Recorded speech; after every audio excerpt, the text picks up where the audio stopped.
அனைவருக்கும் மாலை வணக்கம். இன்றைய mind your mind with Stephen Raj நிகழ்ச்சிக்கு உங்களை வரவேற்பதில் மகிழ்ச்சி கொள்கிறேன். அனைவரையும் அன்புடன் வரவேற்கிறேன். இன்றைக்கு நம்முடைய நிகழ்ச்சி வாரந்தோறும் கொள்ளுவோம். வழக்கம் போல நாம கலந்துரையாடல் 41வது அதிகாரம் கல்லாமை இன்றைக்கு நம்ம பேச போறது. ரொம்ப யோசித்து ஆரம்பிச்சேன். நான் இந்த திருக்குறள் ஆரம்பிக்கும் போது திருக்குறள் பத்தி பேசலாமே, ஒவ்வொரு வாரமும் ஒவ்வொரு குறள் ஒவ்வொரு அதிகாரம் பத்தி யோசிக்கலாம் பேசலாமே அப்படின்னு யோசித்தேன். ஆனா இது 40 அதிகாரத்தை கடந்து போயிடுச்சுன்றது நினைக்கும் போது மிகப்பெரிய ஆச்சரியமாவும் இருக்கு. பரவாயில்ல, நம்ம ஓரளவு ஆல்மோஸ்ட் நம்ம ஒரு கால் பகுதிக்கு மேல முடிச்சிட்டோம் அப்படின்றது தெரியுது. பேசியிருக்கோம், பல கருத்துக்கள் பேசியிருக்கோம், பல நடைமுறையோட நாம ஒத்து போய் எப்படி நடக்குது அப்படின்ற பல விஷயங்கள் பேசியிருக்கோம். ஒவ்வொரு குறளும் படிக்கும் போது திருவள்ளுவரோட சில குறள்கள்ல நாம மாற்று கருத்துக்களோட இருக்கோம் அப்படின்றது. அவரும் மனுஷன் தானே, அவருக்கும் சில விஷயங்கள் அந்த காலத்து பொருந்த மாதிரி எழுதியிருப்பாரு, நாம இந்த காலத்துல பொருந்த மாதிரியும் பல விஷயங்கள் நம்ம யோசிக்கிறோம். அந்த மாதிரி பார்க்கும் பொழுது நம்மளுடைய அலசல்கள் அதாவது திருவள்ளுவர் சொன்னதை மட்டும் சொல்லாத நம்மளுடைய கருத்துக்களும் சொல்லியிருக்கோம். அந்த கருத்துக்களை நாம இங்க பதிவும் செஞ்சிருக்கோம்.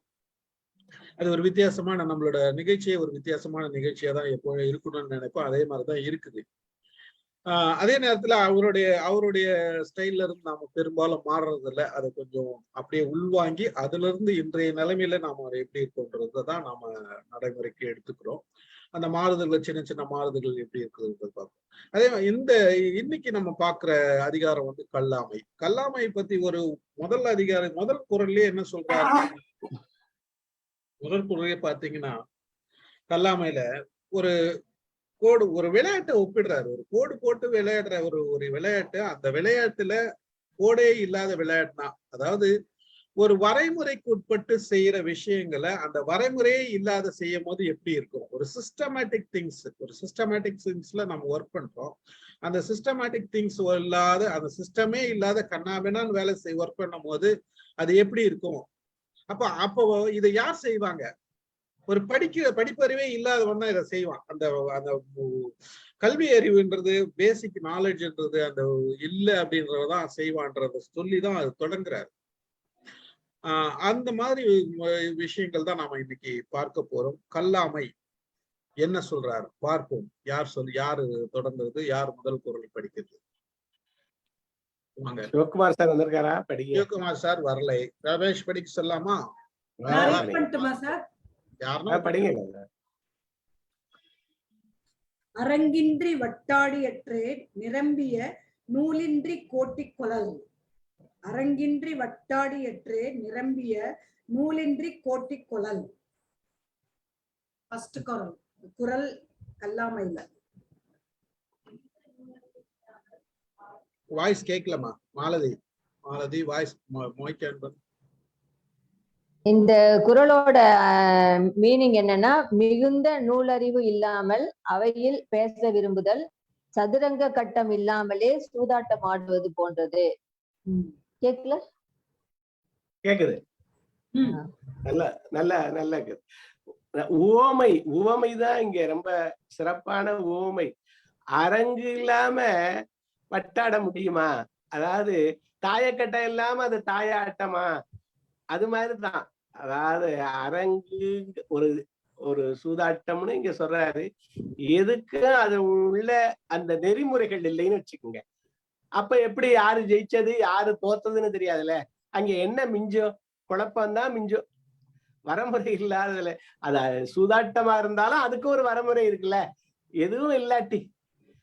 அப்ப நிரம்பிய கல்வி இல்லாதவ இந்த மாதிரி கற்றவர் சபையில பேசுறது அது அழகு இல்லை, அது பயனில்லை, அது ஒன்னத்துக்கும் உதவாதுங்கிறது தான்.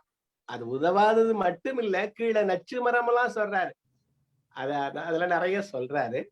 இந்த 3 அதிகாரமே அறிவுடைமைக்கு தான் கொண்டு போகுது. கல்வி, கல்லாமை, கேள்வி. இந்த 3 அதிகாரமும் எதை நோக்கி செல்லுதுன்னா அறிவுடைமை, அதைத்தான் நோக்கி செல்லுது. அந்த அறிவு, நிரம்பிய அறிவு வேணும், அதுக்கு பல நூல் கற்கணும் அப்படிங்கறதுதான் என்னுடைய அந்த ஒரு பார்வை. சார் நூல்களை கற்காமல் கற்றவரிடம் பேசுதல் வருது இல்ல சார். இப்ப வந்து அந்த காலத்துல வந்து படிக்கிறது மட்டும்தான். இப்போ வந்து செவி வழியாக கேட்பதும் கற்கிற மாதிரி தானே சார் அர்த்தம்? ஆமா, கேள்வின்னு சொல்றாருல, அடுத்த அதிகாரம் கேள்வி தானே சொல்ல போறார். அதாவது நீங்க இந்த மாதிரி கேள்வி கேட்பீங்கன்னா திருவள்ளுவர் அதுக்கு ஒரு அதிகாரமே கொடுத்திருக்காரு. ஆமா, கல்வி கேள்வி ஒண்ணுதான். கேள்வின்றது கேள்வி கேட்கறது இல்ல, கேள்வி ஞானம். கேள்வி ஞானம் சொல்ல வரல சார். நான் வந்து இப்ப ஒரு புது டாபிக், ஃபார் எக்ஸாம்பிள் நம்ம தலைமை எடுத்துக்கோங்களேன், ஒரு புது டாபிக் யாராவது பேசுறாங்க, அவங்கள்ட்ட இருந்து தெரிஞ்சுக்கிறோம் இல்லையா, அதுவும் கற்ற மாதிரி தானே. அதெல்லாம் நிச்சயமா நிச்சயமா கல்விதான். அதுவும் கல்விதான், அதுவும் கல்விதான். பல முறைகள்ல இருக்கு. ஒண்ணு அறிஞ்சு கத்துக்கிறான், தீக்குள்ள விரல வச்சா அது சுடுமுன்னு அறிஞ்சு கத்துக்கிறான். ஒரு கருத்து என்னன்னா, நீங்க வந்து என்னதான் வந்து இந்த வாய்மொழி கல்வினாலும் அதை சொல்பவர் அவர் நூல்களை படித்தவர் தான் இருப்பாரு. கல்வி வந்து நூலை படிச்சுன்னு சொல்லுவாரு அவரு. அதுதான் அந்த நூலோட இம்பார்ட்டன் தான் திருவள்ளுவர் சொல்றாரு. நூல் கற்கிறது இம்பார்ட்டன் சொல்றாரு. கேள்வி படிக்கிறத விட சிறந்ததுங்கிறாங்க, கற்கிலேனாயினும் கேட்கங்கிறாங்க. இப்ப யாராவது சொன்னா உங்கள்கிட்ட சிறந்ததைத்தான் சொல்லுவீங்க. படிச்சா கண்டதை படிச்சிருவான் இல்லையா? படிச்சா எதை வேணாலும் படிக்கலாம், கண்டதை படிக்கலாம். ஆனா நான் சொன்னா என்னுடைய பெஸ்ட தான் நான் சொல்லுவேன். இப்ப முத்தையராமநாதன் சார் ஒரு நூலை படிச்சாருன்னா அவர் எதை சொல்ல விரும்புறாருன்னா அதுல சிறந்ததான் சொல்ல விரும்புவாரு யாருமே. அப்ப கேள்வி இதை விட சிறந்ததுங்கிறாங்க, படிக்கிறத விட கேட்கறது சிறந்ததுங்கிறாங்க. ஏன்னா சிறந்ததை தான் சொல்லுவாங்க, வெளிவிடுறது. நான் என்ன சொல்றேன்னா, இந்த திருக்குறள் இதோட நிறுத்துவோம். இப்ப பேசுற எல்லா டாபிக்கும் பின்னால வர்ற குறள் இருக்குது, அடுத்த அத்தியாயத்துல இருக்குது. அத அப்ப கவர் பண்ணிக்கலாம். Let us confine ourselves to this Thirukkural now. சரியா? பொதுவா பாக்குற போது தானே வரும். நடராஜ் சார் ஏதோ பேசணும்னு நினைக்கிறேன், வாங்க சார். அரங்குன்னா பிளாட்ஃபார்ம்னு சொல்லுவாங்க இல்லையா? அப்ப இந்த பேசிஸ் ரொம்ப பேர் வந்து பேசிஸ்லயே தவறி விடுறாங்க, என்னென்னோ பேசி கொண்டு போறாங்க. அப்ப இந்த ஃபண்டமெண்டல் வந்து பேசிஸ் ஆட்டம் போட்டா எல்லாமே ஆட்டம் போயிடும். ஒரு கட்டடம் அப்படித்தானே, ஃபவுண்டேஷன் ஸ்ட்ராங்கா இருக்கணும். அப்ப அதுலதான் நான் அடிக்கடி சொல்றது, எனக்கு நிறைய தெரியணும்னு எனக்கு அவசியம் இல்லை, பேசிஸை தான் நல்ல வடிவா தெளிவாக அறிஞ்சிருக்கணும். அதைத்தான் சொல்றாரோ தெரியல. ஆனா நிறைவான நூல் அறிவுன்னு சொல்றாரு. அப்ப அது வந்து பேசிஸ் இல்ல, இன்னும் மேல போகுது. இன்னொரு முறை சொல்லுவாங்க, அந்த ஆட்டத்துல ஒரு லீக் இருக்குன்னு இல்லையா, டாப் லீக்ல இருக்கிறவங்க அந்த அவங்களோட தான் விளையாடலாம், பாட்டம் லீக்ல இருக்கிறவங்க அந்த லீக்ல தான் ஆடணும், அப்படியும் எடுத்துக்கொள்ளலாம் இல்லையா? ஒரு லெவல்ல இருக்குன்னு சொல்லி மிச்ச குரல் படிச்சா இன்னும் தெளிவாகும். ஒரு சூதாட்டம்னால அதுக்குன்னு ஒரு வரைமுறை இருக்குல்ல, இந்த இடத்துக்கு போனா ஜெயிக்கலாம், இந்த நம்பர் விழுந்தா ஜெயிக்கலாம் அப்படின்னு வரைமுறை இருக்குல்ல, அதுக்குன்னு ஒரு இடம் இருக்குல்ல, கட்டம் இருக்குல்ல. இப்ப தாய கட்டம்னு இருக்கு, செஸ் போர்டுன்னு இருக்கு. அந்த மாதிரி ஒன்னும் இல்லாம நம்ம ஒரு விளையாட்டு விளையாட முடியுமா? கோல் போஸ்ட் இல்லாம இது ஃபுட்பால் விளையாட முடியுமா? அதுக்கு பேரு ஃபுட்பாலா, மேட்சா? அது இல்ல. அப்ப அரங்கு வேணும், அரங்கு இல்லாம நடக்காது எதுவுமே, விளையாட்டு நடக்காது, சூதாட்டம் நடக்காது, எதுவுமே நடக்காது. அல்லது முறைகள், அதுக்குன்னு ஒரு ஒழுங்கு முறைகள், ஒரு ரூல்ஸ் வேணும்ல ஒரு விளையாட்டா இருந்தாலும். அந்த ரூல்ஸே இல்லாட்டி அப்ப நிரம்பிய நூலை கல்லாதவன் பேசுறது ஒரு ஃபண்டமெண்டல் அறிவு இல்லாம பேசுறான்னு அர்த்தம். அப்ப அது பொருள் இருக்குமா அவன் பேசுறதுல? அதைத்தான் சொல்றாரு. இன்னொரு விஷயம் கேட்கலாமா? தர்மருக்கு சூதாட தெரியாதா? அவர் சவுனியோட சூதாடைக்கல, அவருக்கு விருப்பம் இருந்தாலோட அவருக்கு கெட்டுத்தனம் இல்லையா? அது சரியா? அது யாரோ சொன்னாங்க, தர்மருக்கு சூதாட தெரியாதான்னு கேக்குறாரு. ஐயா இல்ல இங்க நான் ஒரு கருத்தை பதிவு பண்றேன். அதாவது அந்த காலத்து நடைமுறை, மன்னர் நடைமுறை என்னன்னா, சூதாடுதல் ஒரு கௌரவமானது. அதாவது இன்னொரு விஷயம் இங்க பதிவு பண்றேன், அந்த ஒருத்தர் சூதாட கூப்பிட்டுட்டு நீங்க போலன்னா அது மிகப்பெரிய அவருக்கு இருக்கிற அவமானம் அப்படின்ற மாதிரி ஒரு இருந்ததாலதான் தர்மரே வந்து சூதாட போனார்.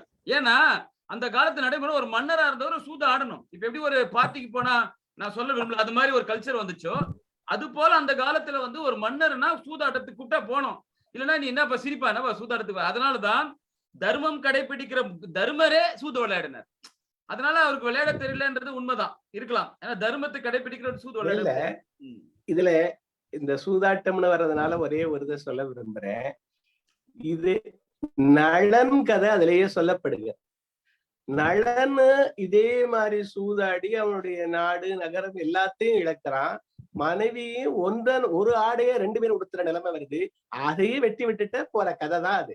ஆனால் என்ன பண்றான், வேற ஒரு தேசத்துல இருக்க போது அவனுக்கு எண்கணிதம் தெரியும். யாருக்கு? அந்த அடுத்த நாட்டு அரசனுக்கு இந்த சூதாட்டத்துக்கு எண்கணிதம் ரொம்ப முக்கியம்ங்கிறாங்க. அவனுக்கு என்ன தெரியுமா, ஒரு மரத்துல இருக்க இலைகள் எத்தனைன்னு சொல்ல தெரியுமா. இந்த மாதிரி அவன் கணக்குல ரொம்ப வல்லவனா. இவன் தேரோட்டுறதுல வல்லவன், சமையல்ல வல்லவன் நளன். இவன் தேரோட்டுற கலையை அவனுக்கு கற்பிக்கிறானா, அவன் எண் வித்தலையை இவனுக்கு கற்பிக்கிறானா. அந்த எண் வித்தையை வச்சு மறுபடி சூதாடி அந்த விதர்ப்ப நாட்டை அவன் மீட்கிறான் அப்படின்னு அந்த கதை போகுது. அதனால அது சூதாடுதல்ங்கிறது அன்றைக்கு ஒரு முறையா இருந்திருக்கு. ஆனால் அது வேண்டாம்ங்கிறது தான் வென்றிடனும் வேண்டற்க சூதனைன்னு நமக்கு திருக்குறள் சொல்லித்தருது. இழத்தொரும் காதலிக்கும் சூதையை போல்னு சொல்லுது. இழக்க மறுபடியும் ஆடத் தோணும், விட்ட பிடிக்க தோணும். கடைசியில விட்டத்துல தொங்கினவன் எத்தனையோ பேர் இருக்கான். ஒத்த சாட்டிச்சுட்டு விளையாண்டு தோத்தவன் எவ்வளவோ பேர் இருக்கான். அதனால சூத வென்றிடனும் வேண்டற்கங்கிறதுதான் அவர் சொல்றார். சூது வேண்டாம்ங்கிறது தான் நமக்கு சொல்லித் தருகிற நெறி. தமிழ்ல சூதுனா என்ன சார் அர்த்தம்? தமிழ்ல சூதுனா என்ன அர்த்தம்? சூதாட்ட ஸ்பெகுலேஷன் வச்சுக்கலாம். இந்த சூதாட்டம் சொல்றோம்ல, வஞ்சனை. அதுலயே அப்ப தவறுதான் சொல்லுது. தமிழ் வார்த்தையே தவறுதான் சொல்லுது. அதுல வஞ்சனைன்றதே தவறு தானே. அப்புறம் அது எப்படி அதுல இங்க வள்ளுவர் சொல்றது அன்னைக்கு பாண்டி விளையாட்டுன்னு நம்ம கிராமத்துல ஒரு விளையாட்டு உண்டு, பாண்டி விளையாட்டுன்னு தெரியும். அதுக்கு வட்டு வேணும் இல்லையா, வட்டு போட்டுதான் நம்ம விளையாடுவோம். இல்ல நம்ம சூதுன்னு இங்க எடுக்கணும்னு அவசியம் இல்ல, வட்டு போட்டுதான் நம்ம விளையாடுவோம். அப்ப அந்த வட்டு இல்லாமல் அந்த அரங்கத்துல அத சும்மா பாண்டி விளையாட்டு எப்படி விளையாட முடியும்? அந்த காலத்துல இந்த சின்ன அந்த சங்க இலக்கிய பாடல்கள் எல்லாத்துலயுமே இந்த வட்டு விளையாட்டு வருது. அதை சொல்லி இருப்பாரோன்னு தான் நான் கருதி இருக்கிறேன். இன்னைக்கு நீங்க புதிதா சூது விளையாடுவதற்கு சொக்கட்டான்னு தானே நம்ம சொல்லுவோம். விளையாட்டு எல்லா விளையாட்டு ரூல் புக் இருக்கு இல்லையா, ரூல் புக் எல்லாம் ஒரு ரூல் புக் எழுதி வச்சிருப்பாங்க இல்லையா. ஆமாய்யா, போடுறதும் ரூல் புக் தானே. ஆமா, இப்ப கிரிக்கெட் எடுத்தாலே ரூல்ஸ் இருக்கு இல்லையா, ரூல்ஸ் இப்ப மாத்துறாங்க, காலத்துக்கு தக்க மாதிரி கொஞ்சம் கொஞ்சம் மாத்திக்கிட்டுவாங்க. ஆமா ஆமா ஆமா ஆமா. வாங்க ராமு சார் சொல்லுங்க. அதாவது வட்டாடுதல்னா சூதுங்கிறதுதான் உரையாசிரியர்கள் எல்லாரும் அத சொல்றது. உரையாசிரியர்கள் அப்படி சொல்லியிருக்காங்க. ஆனா நீங்க இப்படியும் நம்ம வள்ளுவர் எனக்கு எப்பவுமே தோணும், வள்ளுவர் இல்ல கிரிக்கெட் மாதிரி ஒரு விளையாட்டு நம்ம வட்டுங்கிறது நம்மளா வச்ச பின்னாடி வந்த விளையாட்டு. இது அன்றைக்கு காலங்காலமாக சொல்லப்படுகிறது. இந்த மாதிரி சூது விளையாட்டு மாதிரி விளையாட்டு தான். சரி சொல்லுங்க, அடுத்து சொல்லுங்க ராமு சார் வாங்க சொல்லுங்க. இதுல 2 வார்த்தை முக்கியமான வார்த்தை. ஒண்ணு அரங்கு. அரங்குங்கிறது இந்த சர்க்கம்ஃபரன்ஸ் சொல்லுவோம் இல்லையா. டென்னிஸ்ல பால் உள்ள விழுந்துதா வெளியில விழுந்துதா, இன்பாலா அவுட் பாலா. இப்ப கொஞ்சம் முன்னால அவங்க வினயத்தான் சொன்ன மாதிரி கோல் போஸ்ட்னு ஒன்று இருக்குது. நெட்டுக்கு மேல பால் போகணும் அப்படின்னு ஒரு கணக்கு இருக்குது. அப்போ கிரிக்கெட்ல ஆடுற போது இந்த கோட்டை தாண்டி போனா 4, தரையிலேயே படாம போனா 6. அந்த கோட்டை வச்சுதான் கணக்கு. டென்னிஸ்லயும் இன்பாலா அவுட் பாலாங்கிறதும் கோட்டை வச்சுதான் கணக்கு. அது செஸ் போர்டும் பாத்தீங்கன்னா செஸ் போர்டுல வரையவே இல்லை. அந்த செஸ் போர்டு 64 ஸ்கொயர் போட்டாங்கன்னா தான் நீங்க காயினை நகர்த்த முடியும். அப்ப அந்த அரங்கம் சொல்ற போது அரங்கம்னு ஒண்ணு இருக்குது, அது கோடுன்னு ஒண்ணு இருக்குது. அதுல நம்ம வட்டுன்னு சொல்ற இடத்துல சொக்கட்டான்னு சொல்லலாம், தாயம் சொல்லலாம். இல்ல உங்க பாண்டி விளையாட்டுல ஒரு கல்லை தூக்கி போட்டுட்டு அந்த ஒத்த கால்ல தாண்டி போவாங்க. ஒத்தையா ரைட்டா ராங்கா, ரைட்டா இல்லையான்னு கேட்டுக்கிட்டே போவாங்க. அப்ப அந்த காலை தூக்கி அந்த கோட்ல வச்சுட்டீங்கன்னா அந்த சின்ன பிள்ளை அவுட்டுன்னு அர்த்தம். இல்ல கல்லை தூக்கி மேல போட்டுட்டு புறங்கையில பிடிப்பாங்க. நிறைய கல் அப்படி மேல தூக்கி போட்டுட்டு புறங்கையில பிடிக்கிறப்ப கீழே விழுந்துரும். அப்ப கை அரங்கு. இந்த கைக்குள்ள இருக்கிறது அரங்கத்துக்குள்ள இருந்தா நீங்க அதை எடுத்து திரும்ப போட்டு உள்ள போட்டுக்கலாம். கீழே விழுந்ததெல்லாம் திரும்ப இன்னொரு வாட்டி எடுக்கத்தான் வேண்டும். அந்த மாதிரி போற போது எல்லாத்துக்கும் ஒரு எல்லை கோடுன்னு ஒண்ணு இருக்கும். அதுதான் இந்தியாவுக்கு எல்லை கோடுங்கிற மாதிரி ஆட்டத்திலயும் ஒரு எல்லை கோடு இருக்குது. அப்ப டான்ஸ் ஆடுற ஆள் டான்ஸ் ஆட தெரியலன்னு அவங்க என்ன சொல்லுவாங்க, வட்டம் கோணல் சொல்லுவாங்க. இது ஆட தெரியாத கூடம் கோணல் சொன்னாங்க. கூடம் கோணலா இருக்குதுன்னா உங்களுக்கு ஏரியா ஆஃப் ஆபரேஷன் ஒன்று இருக்குதுல, அது ரொம்ப முக்கியம். அதனால இந்த இடத்துல அரங்குன்னு சொல்றது அந்த area of operation, play ground, அதுல என்ன வரைமுறை வச்சிருக்கோம் அப்படிங்கிறது. பட்டுன்னு சொல்றதுக்கு நம்ம கல்லுன்னு எடுத்துக்கலாம், இல்லைன்னா சொக்கட்டான்னு எடுத்துக்கலாம், இல்லை தாயம்னு எடுத்துக்கலாம், செஸ்ல மூவ் பண்ற காயின் அப்படின்னு கூட எடுத்துக்கொள்ளலாம். அப்ப எல்லா இடத்துலையும் பாக்குற போது இவங்க கற்றவர்கள் இந்த மாதிரி இடத்துல போனாங்கன்னா ஒன்னு அரங்கமும் தெரியல, உனக்கு தாயமும் போட தெரியல, நீ எப்படா பேசுவ அப்படிங்கிறதான் அவர் சொல்ல வரதாக நான் நினைக்கிறேன். இதுதான் நான் சொன்னேன் ஸ்டார்டிங்லயே. இது வந்து ஒவ்வொரு விளையாட்டுக்கும் ஒரு விதிமுறை இருக்கு. இந்த விதிமுறையே இல்லைன்னா அந்த விளையாட்டு எப்படி வேணா விளையாடலாம். அப்போ அது நீ விளையாடுறதுக்கு ஒரு முறையே இருக்காது.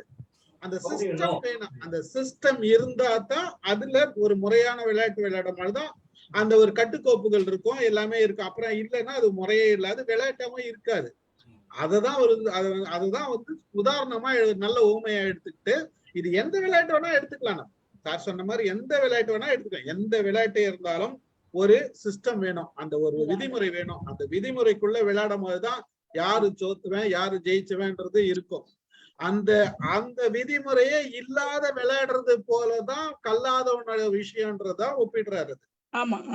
விளையாட்டையும் தாண்டி பள்ளிக்கூடத்திலேயும் கிளாஸுக்குள்ள இருக்கணும் அப்படிங்கிறது அட்டெண்டன்ஸ், காலேஜ்ல இருக்கணுங்கிறது அட்டெண்டன்ஸ், ஆபீஸ்க்குள்ள இருக்கணுங்கிறது அட்டெண்டன்ஸ். நீ அந்த அரங்கத்துக்குள்ள இருக்கிறியா அப்படிங்கிறது தான் கேள்வி. ஆனா என்னுடைய கேள்வி என்னன்னா, இங்க இப்ப நாம பேசுறது அதை மட்டும் பேசணும்னா அது திருவள்ளுவர் சொன்னது மட்டும்.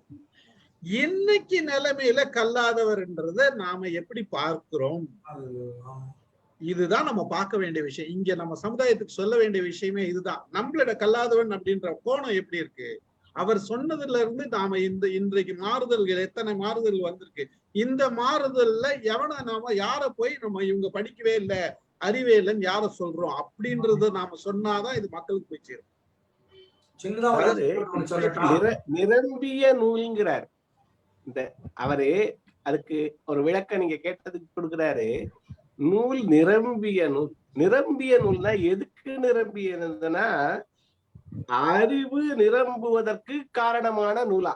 அறிவு நிரம்புவதற்கு காரணமான நூலு. எந்த நூலு அறிவு நிரம்புவதற்கு காரணமா இருக்கோ, உங்களுக்கு அறிவுடைமைக்கு தான் இந்த நூல் பூரா சொல்லி கொண்டு போய் உங்களை விடணும். பிரிதி நோய் தன்னோய் போல போற்றா கடைனாரு.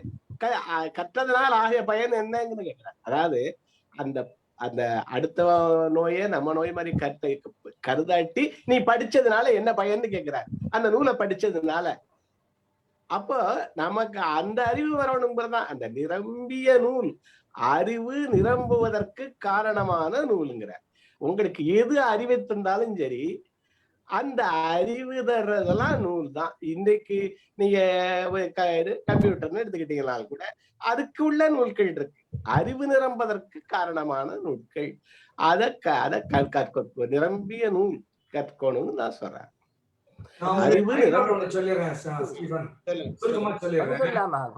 கூகுள் சர்ச் பண்ணிட்டு தான் நான் இப்ப இத பத்தி கலைக்கலாம் போல இருக்கு இல்லையா? கூகுள் சர்ச்ல எல்லாம் இருக்கு. எதை போட்டாலும் கூகுள்ல போடுறேன், புத்தகத்தை புரட்டு பாக்குறேன். இல்ல இந்த கற்றவர் கல்லாத ஒரு ஏரியால நான் ஒரு அனெக்டோட் ஒண்ணு சொல்லிடுறேன். நடந்த நிகழ்ச்சி 100 வருஷத்துக்கு முன்னால நாமோ வெங்கடசாமி அப்படின்னு ஒரு பெரிய அறிஞர், அவர் பிஷப் ஈப்பர் காலேஜ் திருச்சியில தமிழ்ல ஹெட் ஆஃப் டிபார்ட்மெண்ட் 1920 நடந்த காலகட்டம். அப்ப பிரிட்டிஷ்காரங்க பிரின்சிபலா இருப்பாங்க. அவர் புதுசா ஒருத்தர் போய் ஜனவரி 1ஆம் தேதி இன்னொரு கிறிஸ்டியன் பிரின்சிபல் ஒருத்தர் வர்றாரு இங்கிலாந்துல இருந்து. அவர் எல்லாரையும் பார்த்து இன்ட்ரோடியூஸ் பண்ணிக்கிறாங்க. அப்ப நாமு வெங்கடசாமி நாட்டார் ஹெட் ஆஃப் டிபார்ட்மெண்ட் தமிழ். ஆனா குவாலிபிகேஷன் புலவர் குவாலிபிகேஷன் ஈக்குவல் BA. ஆனா இவர் MA-க்கு கிளாஸ் எடுக்கிறாரு, எம்லிட்டுக்கு சொல்லி கொடுக்குறாரு, PhD கைட் பண்றாரு, எல்லாம் பண்ணிட்டு இருக்காரு.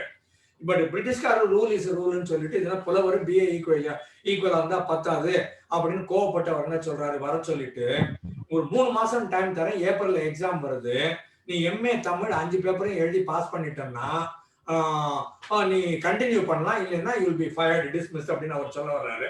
அப்ப நாம வெங்கடசாமி நாட்டார் சொல்லுவாரு, இந்த வருஷம் வேணாம் சார், நான் அடுத்த வருஷம் எழுதுறேன் சார் பாரு. ஏன் 3 மாசத்துல உன்னால 5 பேப்பர் தமிழ் படிக்க முடியாதா அப்படின்னு அவர் கிண்டல் பண்ணுவார் அவர் பிரின்சிபல்.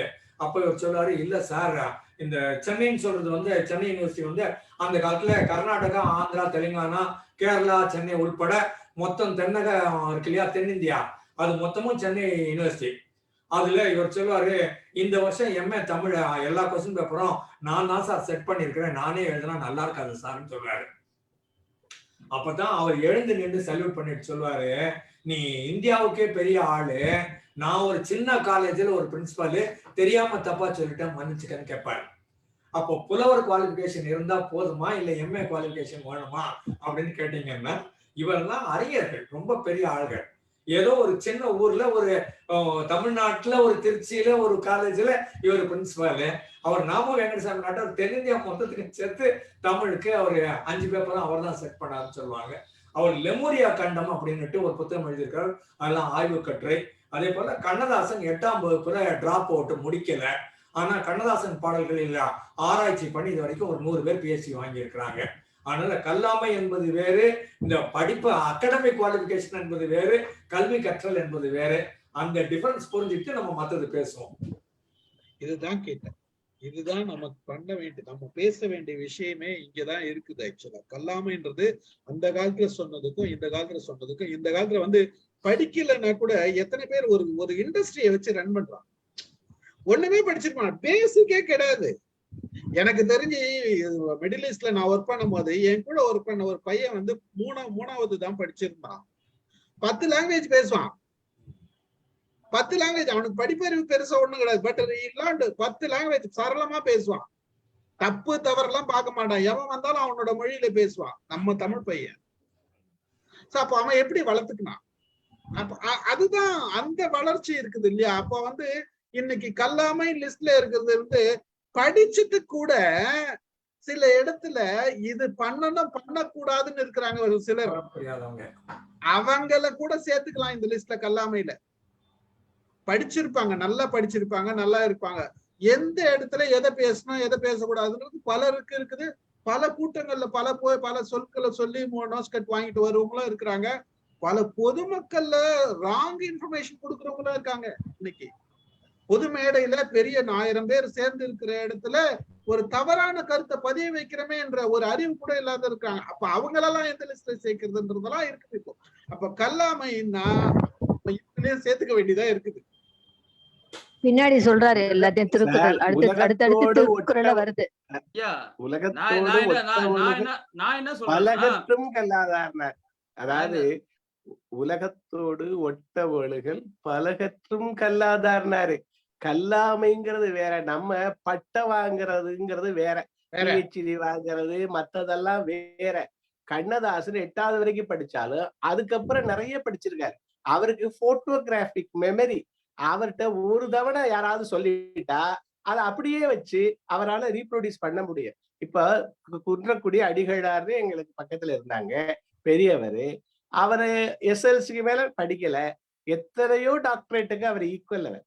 அது மாதிரி தன்னை மேம்படுத்தி கொண்டவர்கள் எத்தனையோ பேர் இருக்காரு. ஃபார்மல் எஜுகேஷன் வேற, அன்றைக்கு இருந்ததெல்லாம் இன்ஃபார்மல் எஜுகேஷன் தான். எங்க பகுதியில ராய சொக்கலிங்கன்னு இருந்தாரு, தமிழ் கடல்னு அவரு பேர். அதனால அவங்களெல்லாம் நிறைய அவங்களே எக்யூப் பண்ணிக்கிட்டு இருக்காங்க. அதனால பட்டங்கள் இதுகளை எல்லாம் நம்ம தள்ளிடணும். அவங்க நூல் படிச்சிருக்காங்க, நம்ம படிக்கலைன்னு சொல்ல முடியாது. அவங்க படிக்காதவங்க அப்படிலாம் நம்ம சொல்ல நினைக்க முடியாது. அவர்கள் உலகத்தையாவது படித்திருக்கிறார்கள். அதனால அது ஒரு நுட்பமான விஷயம்தான். அந்த கல்லாமை கற்றவன் கல்லாதவன்கிறது நுட்பமான விஷயம். அது உலகத்தோடு ஒட்டவங்களை நீங்க கற்றுட்டீங்கன்னா எல்லாத்தையும் கற்றது மாதிரின்னு தானே சொல்றாரு சார். சிம்பிள் சார், ஒரு வரைமுறை சார். ஒரு வரைமுறை இல்லைன்னா அந்த வரைமுறையை தெரிஞ்சுக்காது நீ அந்த இடத்துல எதுவும் பண்ணக்கூடாது. அதுதான் ஆக்ஷன். சோ அப்போ ஒரு இடத்துல போறேன்னா அந்த வரைமுறைக்கு உட்பட்டு நாம இருக்கிறோமான்றது ரொம்ப ரொம்ப முக்கியம். அந்த இடத்துல நீங்க வரைமுறை அங்க இல்ல அதைத்தான் அரங்கு கொண்டாந்தாரு. இந்த ஊமை எதுக்கு கொண்டாந்தாரு?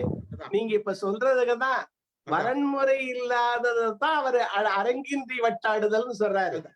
அதுதான் சொல்ல வந்தேன். அப்போ நம்ம என்னதான் கற்று இருந்தாலும் வரைமுறைக்குள்ள சில விஷயங்களை நாம பண்ண தவறணும்னா நாமளும் அந்த லிஸ்ட்ல சேர்ந்துடுறோம். அதுதான் சொல்ல வரேன், நான் வேற ஒன்னும் சொல்ல வரல. இன்றைய நிலைமையில நாம இந்த மைண்ட் யுவர் மைண்ட் மூலியமா உணர்த்துறது மக்களுக்கு வரைமுறைக்குள்ள அந்த இடத்துல என்ன செய்யணும்ன்ற உணராத நமக்கு தகுந்த மாதிரி நடந்துக்கிறது மிக தவறான விஷயம். அப்ப நீங்க கல்லாதவர்கள் லிஸ்ட்ல வந்துடுறீங்கன்றதுதான் நம்ம எடுத்து சொல்லணுமே தவிர. சொல்லுங்க ரமேஷ் வாங்க. ஐயா, நாம வந்து திருக்குறளை ஆய்வு செய்யறோம். அவர் அந்த காலகட்டத்தில் எது அந்த காலகட்டத்துக்கு தான் பொருந்துமே தவிர இப்போதைக்கான டெஃபினேஷன் பரிணாம வளர்ச்சியில என்னமோ போயின்னு இருக்கும் போது இது இந்த காலகட்டத்துல கோயின்சைட் ஆகாது. நம்ம திருவள்ளுவர் சொன்ன அதுக்கு தான் போறோம். நாம இந்த காலத்துல போட்டுனா அது திருக்குறள் நம்ம வந்து அது திருக்குறள் நம்ம விளக்கத்துக்கு சம்பந்தம் இல்லாம போயிடும். என்னோட கருத்து. சாமி ரமேஷ் வந்து சாரி ஆக்சுவலா வந்து இந்த தளத்துல நாம முதல்ல ஆரம்பிக்கும் போது இது சொல்லியாச்சு. இந்த தளத்துல திருக்குறளை வந்து நாம படிக்கிறோம். அந்த இன்றைக்கு சூழ்நிலையில நாம பொருத்தி பேசுறோம். அதுல எதெல்லாம் நமக்கு பொருந்தது அந்த சூழ்நிலைக்கு தகுந்த மாதிரி அந்த கருத்தை சொல்றதுதான் நம்ம இன்றைய நம்ம வந்து நம்மள மேம்படுத்திக்கிறது.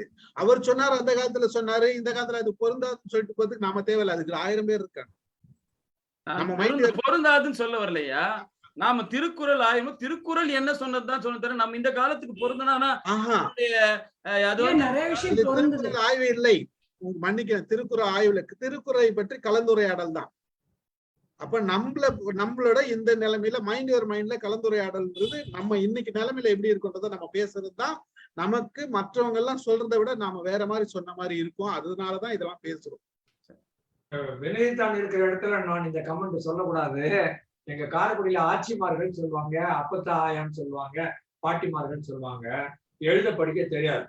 ஆனா தேவாரம் திருவாசகன் ஆரம்பிச்சு 50 பாட்டும் தெரியும் மனப்பாடமா. தெளிவா விளக்கம் கொடுக்க தெரியும். நீங்க தப்பு பண்ற போது அதை கோட் பண்ணி இதை பண்ணாதேன்னு சொல்லவும் தெரியும். ஆனா எழுத படிக்க தெரியாது. அவங்களை இல்லிட்ரேட்னு சொல்லுவீங்களா, அறிவாளி சொல்லுவீங்களா? அதுதான் கேள்வி கேள்வி ஞானம். அடுத்த குறள் அடுத்த அதிகாரத்துக்கு அதுதான் வராரு அவரு. அடுத்த குறள் போலாம். அடுத்த குறள் போயிடலாம். கல்லாதான் சொற்காம் முறுதல் முளையிரண்டும் இல்லாதான் பெண் காமுற்றற்று. கல்லாதான் சொல் காமுறுதல் முளையிரண்டும் இல்லாதால் பெண் காமுறுதற்று. அது வந்து சொல் காமுறுதல் முளையிரண்டும் இல்லாதான் பெண் காமுறுதற்று.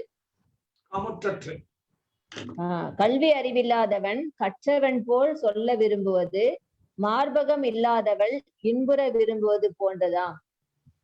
இந்த இடத்துல வந்து அவர் கொஞ்சம் ஒரு மாதிரி திட்டுறாரு. உண்மையாவே வேற ஒண்ணும் கிடையாது. உண்மையா சொல்ல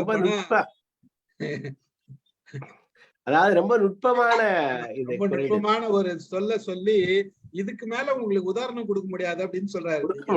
தெரியல அப்படின்னா நீங்க கத்துக்கல, நீங்க அறிவில்லாத இருந்தீங்கன்னா இதுக்கு மேல ஒரு சிறந்த உதாரணம் கொடுக்க முடியாதுன்றது ஒரு அவ்வளவு தொலைக்கு சொல்றாரு. லோக்கல்னு சொல்ல வராரு. அவ்வளவுதான்.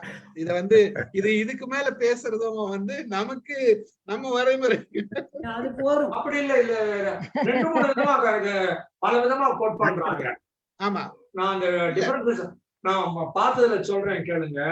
சிறுமி என்கின்ற பெண் வந்து இந்த மெச்சூர் ஆகாத பெண்ணுக்கு அந்த பெண்மைக்கான இலக்கணங்கள் இருக்காது, அந்த ஈடுபாடெல்லாம் இருக்காது. அந்த உடல் கூறு வந்ததுக்கு அப்புறம் தான் அந்த ஆண் மீது ஈர்ப்பு வரும், இல்ல செக்ஸ்ன்னு தெரிய வரும். அது போல சிறுமி எப்படி இருப்பாளோ அது போல அப்படின்னு ஒரு ஆங்கிள் சொல்றாங்க. இன்னொரு இடத்துல அந்த மார்பகம் வளராத பெண் உடலுறவு கொள்ளணும் ஆசைப்படுறா அப்படின்னு இன்னொரு ஏரியா வருது. மார்பகம் இல்லாத பெண் மீது நாம மையல் கொள்வது போல அப்படின்னு இந்த பக்கம் பந்தை இந்த பக்கம் தூக்கி போடுறாங்க. அப்போ மார்பகம் இல்லாத பெண், மார்பக வளர்ச்சி இல்லாத பெண் ஒருவனை காதலிக்க விரும்புவது போல அப்படின்னு இன்னொரு இன்டர்பிரிட்டேஷன் இருக்குது. அப்போ இவள் விரும்புகிறாள் அப்படின்னு எடுத்துக்கலாம், இவளை விரும்புகிறார்கள் அப்படின்னு எடுத்துக்கலாம். ஆனா அதற்கான தகுதி, அதுக்கான ஃபெசிலிட்டியோ இல்ல திறனோ உங்க கையில இல்ல. கிரிக்கெட் விளையாட தெரியாத ஆளு உள்ள இறங்குற மாதிரி இந்த செக்ஸை பத்தி தெரிந்து கொள்ளக்கூடிய வாய்ப்பு உங்களுக்கு உடல் கூறே இல்லாத அளவுல நீங்க எப்படி இதை பண்ண முடியும் அப்படின்னு கேட்கறதுதான் இந்த கேள்வி. அதாவது என்னை பொறுத்த வரைக்கும் முதல்ல கொஞ்சம் அறிவாளிங்களுக்கு, 2வது பாமர மக்களுக்கும் புரியுற மாதிரி ஒரு குரல் சொன்னார். அப்படி எடுத்துக்கலாம். அவ்வளவுதான். பாமரனுக்கும் புரியுற மாதிரி சொல்லிட்டு இது பாம்பரனுக்கு புரியறதை விட அறிவாளிக்கு தான் ரொம்ப புரியும். இந்த குரல் பாமரனுக்காக இல்ல, ரொம்ப படிச்சவனுக்காக சொன்னது. இல்ல, எனக்கு தெரிஞ்சு பலருக்கு புரிஞ்சுக்கிறது எல்லாம் தப்பாவே புரிஞ்சுக்குவாங்க. இதுல அவ்வளவு அழகா சொல்லியிருக்காரு. ரொம்ப நுட்பமா. நடராஜ் சார் வாங்க அறிவு கல்வி அறிவு இல்லாதவர் சொல்றதுக்கு ரொம்ப கஷ்டம் இல்லையா? இந்த நாளையில அவங்க என்ன பிசினஸ் பண்றாங்க, இன்னும் இன்ஜினியரிங்னு சொல்லி ஏதோ செய்யறாங்க. மனம் வந்து இன்ஜினியர் மெஷினே இல்லை. ஆனா அதை பேச்சு அந்த நம்ம ஜனமெல்லாம் இன்னும் இன்ஜினியரிங்னு சொன்னோன்னா ரொம்ப ரொம்ப என்ன சொல்றது, ஆனபடியா இது கல்வி அறிவு இல்லாதவர் என்று சொல்றது. நாங்கள் அதை கண்டுகொள்றது கஷ்டம் இல்லையா? நல்ல மாதிரி என்ன சொல்றது, அந்த அத பிசினஸ் ஒரு ஆங்கிலத்துல ஒரு வேர்டு இருக்குது, அதை என்ன மாதிரி விற்பனை செய்யறதுன்னு தெரியும். அப்படி சொன்னோடனே எல்லாரும் ரொம்ப ரொம்ப படிச்சுட்டாங்கன்னு நினைக்கிறது. அதுதான் கொஞ்சம் நாங்க கவனமா இருக்கணும் இல்லையா?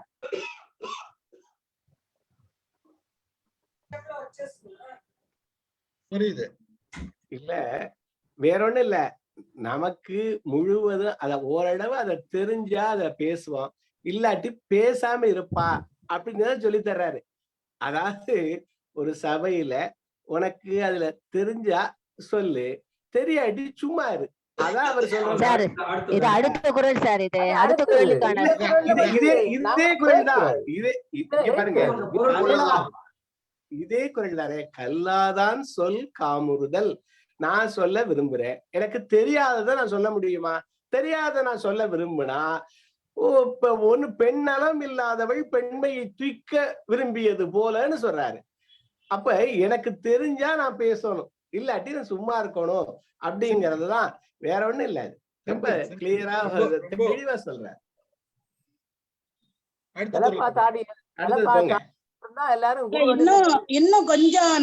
இன்னும் கொஞ்சம் ஆழமா போய் அன்னைக்கு குழந்தை பாலியல் திருமணம் எல்லாம் ரொம்ப குழந்தையா திருமணம் நடக்கும் இல்லையா? அப்ப அந்த குழந்தை காமம் வருதுங்கிறது ஒரு முடியாத விஷயம்.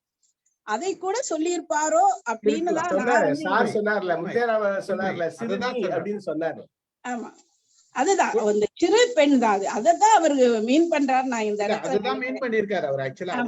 அத நம்ம ரொம்ப இதா எடுத்துட்டு போக வேண்டாம். ஏன்னா அது இல்லாதவங்க காமருவது பெண்ணுக்கு சொல்றது, சிலர் ஐயா கூட சொன்னாங்க, முத்துராமன் ஐயா கூட சொல்லும்போது அவங்களுக்கு சொல்றது இவங்களுக்கு சொல்றதை விடவும் சின்ன குழந்தையதான் இங்க அவர் சொல்றாரோ அப்படின்னு ஒரு அனுமானம் தான். இது உண்மையான அப்படின்னு எடுத்துக்கலாம். அது அந்த காலத்துல சொல்லு பொருந்தக்கூடிய விதத்துலதான் நீங்க சொல்றது கரெக்டா இருக்கு.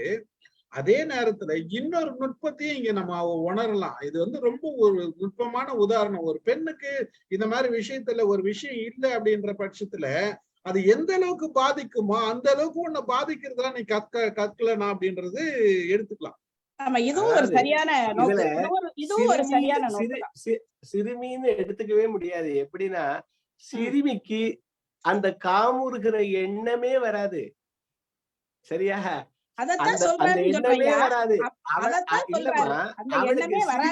எடுத்துக்க வேண்டாம். அதாவது காமுறுகிற எண்ணம் வருகிறவளத்தான் இதுல கொண்டாடணும். சிறுமியை நம்ம இத கம்பேர் பண்ண முடியாது.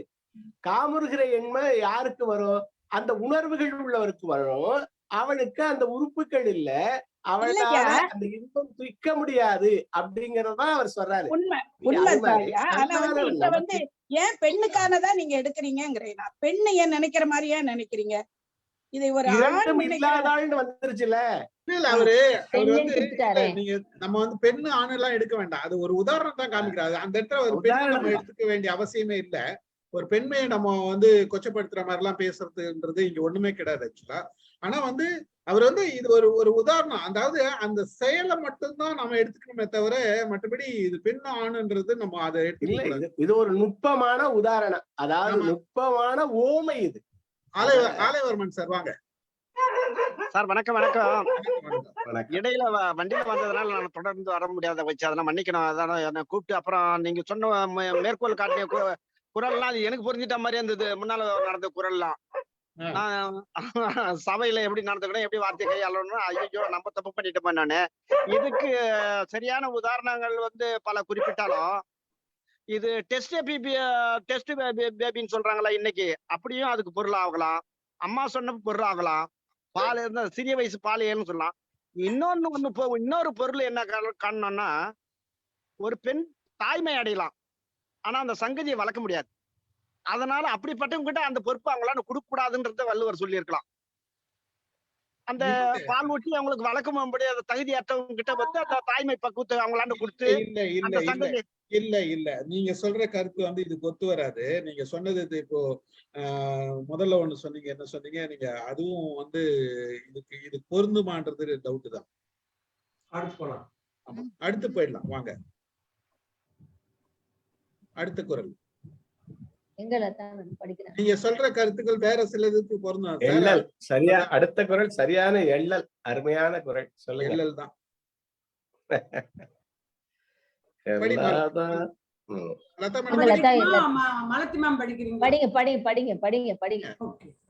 கல்லாதவரும் நாணி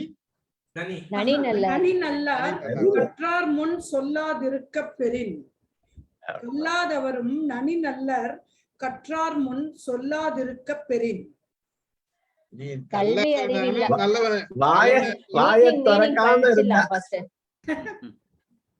கல்வி அறிவாளர் முன் சொல்லாடாமல் இருப்பார், ஆனால் அவரும் கற்றவர் போல மிக நல்லவரே. அதான் கற்றவரோட சபையில போயிட்டு சைலண்டா இருந்துடணும், அதுதான் நல்லது அப்படின்னு சொல்றாரு இல்லையா? உண்மையா சொல்லணும்னா இங்க 16 பேர்ல பலர் பேசாத இருக்கிறாங்க, அவங்களதான் உதாரணத்துக்கு சொல்லணும். அதாவது இதற்கு ஒரே வரியில சொல்லிட்டீங்களா? ஒரே வரியில சொல்லிட்டு அறிஞருக்கு அழகு கற்று உணர்ந்து அடங்கல், இதுதான் ஔவையார் சொல்லியிருக்காங்க. அதை வச்சு அழகு ஒரே வரியில சொல்லிட்டாங்க, அது ஒரு ஒன்னே முக்காரியில சொல்லியிருக்காங்க. அப்படின்னு பல நேரங்களில் பேசாம இருக்கிற ஆளு வந்து அவர் எல்லாராலும் அறிவாளி என்று போற்றப்படுபவராக இருப்பார். நாம தான் பேசி பேசி பேசி இருக்கிற இது எப்பயுமே என்னன்னா, நிறைய பேசுற நேரத்துல பல உளறல்கள் வரும். நம்ம எதை பேசக்கூடாது சில நேரத்துல பேசிடுவோம். அப்ப என்ன ஆகுனா, பேசணும் அத்தனையும் ஒரு செகண்ட்ல போட்டுட்டு போயிடும். எல்லா நல்ல கருத்துக்கள் பேசியிருப்போம், எங்கன்னா ஒரு இடத்துல விட்டுட்டோம்னா முடிஞ்சு போச்சு கதை, டோட்டல் டேமேஜ். அதுக்கு பேசாத இருக்கிறவங்க எவ்வளவு மேல அவங்க அறிவாளிப்பா, ஒரு வார்த்தை பேசினாங்களே பத்தியா, தேவையான இடத்துல மட்டும் தான் வாயை திறந்தாங்க. இங்கிலீஷ்ல nothing is better than nonsense. இது நீங்க வாயை திறந்தா அவனுடைய தன்மை தெரிஞ்சிடும் அப்படிங்கிறாரு. அவன் வாயை திறக்காத வரைக்கும் நல்லவர், நல்லது. அதுலயும் நனி நல்லவரா, நல்லவர் நனி நல்லவர், மிக நல்லவர், ரெண்டு விஷயம் சொல்லிட்டாரு. அது கல்லாதவரும், அதுல கல்லாதவர்னு சொல்லல, கல்லாதவரும் நல்லர் நனி நல்லர். எப்ப கற்றார் முன் வாய திறக்காம இருந்த வரைக்கும் அவன் நல்லவன். திறந்துட்டான்னா அவன் விட்டு வண்டவாளம் தண்டவாளத்துல ஏறிடும் அப்படிங்கிறதுதான். சொல்லல அவன் கற்றவனா கல்லாதவனான்னு தெரிஞ்சிடும் அப்படிங்கிறார், வேற ஒண்ணும் இல்ல. ரமேஷ் சார், நீங்க சொன்னீங்கல்ல இந்த திருக்குறள் எடுத்துக்கிட்டீங்கன்னா இன்னைக்கும் பொருந்துமே சார். ரமேஷ் சார் எங்க போயிட்டார்? என்னைக்கும் ப்ரோக்ராம்ல பெருசா இன்ட்ரோடியூஸ் பண்ணுவாங்க, ஒரு பக்கம் பூரா படிச்சு இன்னார் இவ்வளவு பெரிய ஆளும்பாங்க. அப்புறமா அவர் ஒரு 8 hour கிளாஸ் எடுப்பாரு 9 to 5. முடிஞ்சு வெளில வர்றவங்களை கேட்பாங்க எப்படி இருந்தது அப்படின்னு கேட்பாங்க. இன்ட்ரோடியூஸ் பண்ற வரைக்கும் சார் பெரிய ஆள் சார் அப்படின்னுவாங்க. ஆமா, அதான் மேடம் உங்களுக்கு ஒரு கருத்து படிச்சாங்கல்ல, பயோடேட்டா படிச்சாங்கல்ல, இன்ட்ரோடியூஸ் பண்ணாங்கல்ல, சார் பெரிய ஆள் சார் அப்படிமா. அதுக்கப்புறம் அவன் பேசிக் எடுத்தாங்க அர்த்தம். அது பல காலேஜ்ல நடக்கும், டீச்சர்களுக்கும் நடக்கும். இன்ட்ரோடக்ஷன் எழுதி கொடுத்தது தானே இன்ட்ரோடியூஸ் பண்றாங்க. தென்கட்சி சுவாமிநாதன் சொல்லுவாரு, இப்படி இன்ட்ரோடியூஸ் பண்ணிடுவாரு, எனக்கு தெரிஞ்சிருந்தா இன்னும் கூட எழுதி கொடுத்துருப்பேன் அப்படின்னு. பல இடங்கள்ல சொல்றது, சார் நல்லா பேசுவாருன்னு சொல்லி நிறுத்திரு, போதும் மிச்சம் நான் பாத்துக்கிறேன், விலாவாரியா படிக்காதையான்னு சொல்லுவேன். வாங்க சார், நடராஜ் சார் வாங்க. அந்த தலாய் லாமா சொல்லி இது சொன்ன வராம். அதாவது நாம இந்த பேசுறதுக்கு முந்துறது எங்களுக்கு தெரிஞ்சதை சொல்றதுக்கு, ஆனா நாங்க அமைதியா இருந்துட்டா தெரியாததை கேட்டுட்டு அப்புறமா சொல்லலாம் இல்லையா? இந்த முந்திரி கோட்டைன்னு சொல்றதுக்கு கொஞ்சம் விளக்கம் தர முடியுமா? சொல்லுவான் இவன் என்ன முந்திரி கோட்டைன்னா டக்குன்னு பேசுறத, அதுதானே சொல்றாங்க. கோட்டைங்கிறது அதோட விதை உள்ள இருக்கும், மாங்காய்க்கு விதை உள்ள இருக்கும், எல்லாத்துக்கும் விதை உள்ள இருக்கும். முந்திரி கொட்டை முந்திரி வெளியில இருக்கும், இந்த பக்கம் இருக்கும், முந்திரி வெளியில இருக்கும். முந்திரி கொட்டை மாதிரி பேசுறதுன்னா பழத்தை விட்டுட்டு வெளியில வந்துருது இல்ல, அது முதல்லயே வெளியில வந்துருது, பழத்துக்கு வெளியில தான் இருக்குது கொட்டை. அதான் நாங்க பொறுமையா இருந்துட்டா ஃப்ரூட் அண்ட் போட்டு இன்டர்நெட்ல பாருங்க, உங்களுக்கு தெரியும்.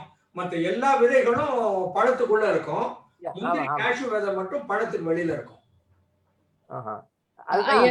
அவர் என்ன கேக்குறாருன்னா, அப்படின்னா என்ன அர்த்தம்? முந்திரி கொட்டை மாதிரி பேசுறதுன்னா என்ன அர்த்தம் கேக்குறாரு. அதாவது முழுவதும் உள்வாங்காம புரிஞ்சுக்காம எதையாவது ஒண்ணு சொல்றோம்ல, அதாவது ரெஸ்பான்ஸ் பண்ற போது நம்ம முழுவதும் வாங்கணும், உள்வாங்கணும், அதை புரிஞ்சுக்கணும், அதுக்கப்புறம் பதில் சொன்னோம்னா சரி. கூட்டத்துல நான் தான் பேசுறேன் அப்படின்னு பேசிட்டோம்னா அதத்தான் முந்திரி.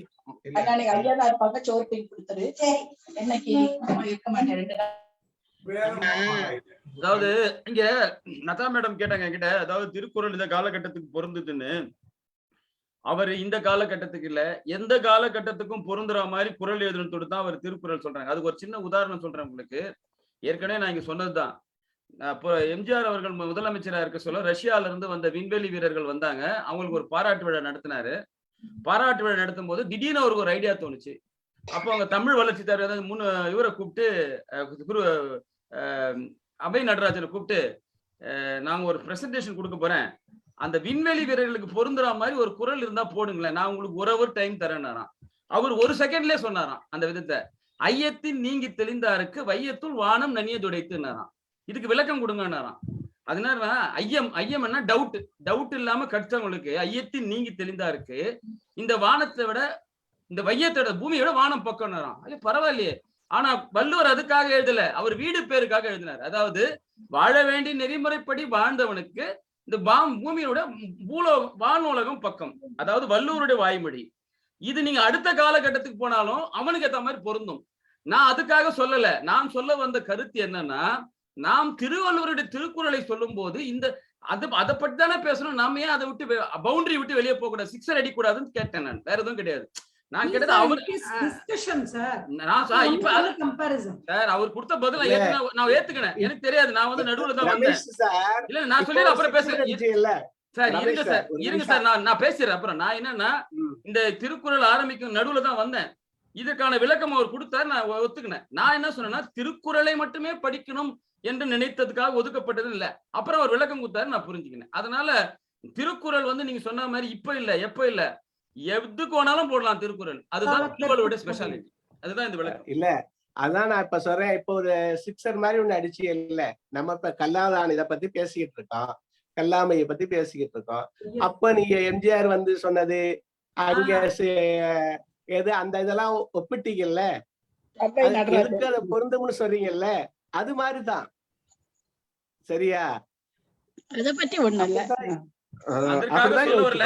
அவங்க என்ன சொன்னாங்க, திருக்குறள் இந்த காலகட்டத்துக்கும் பொருந்தது ரமேஷ் சார்.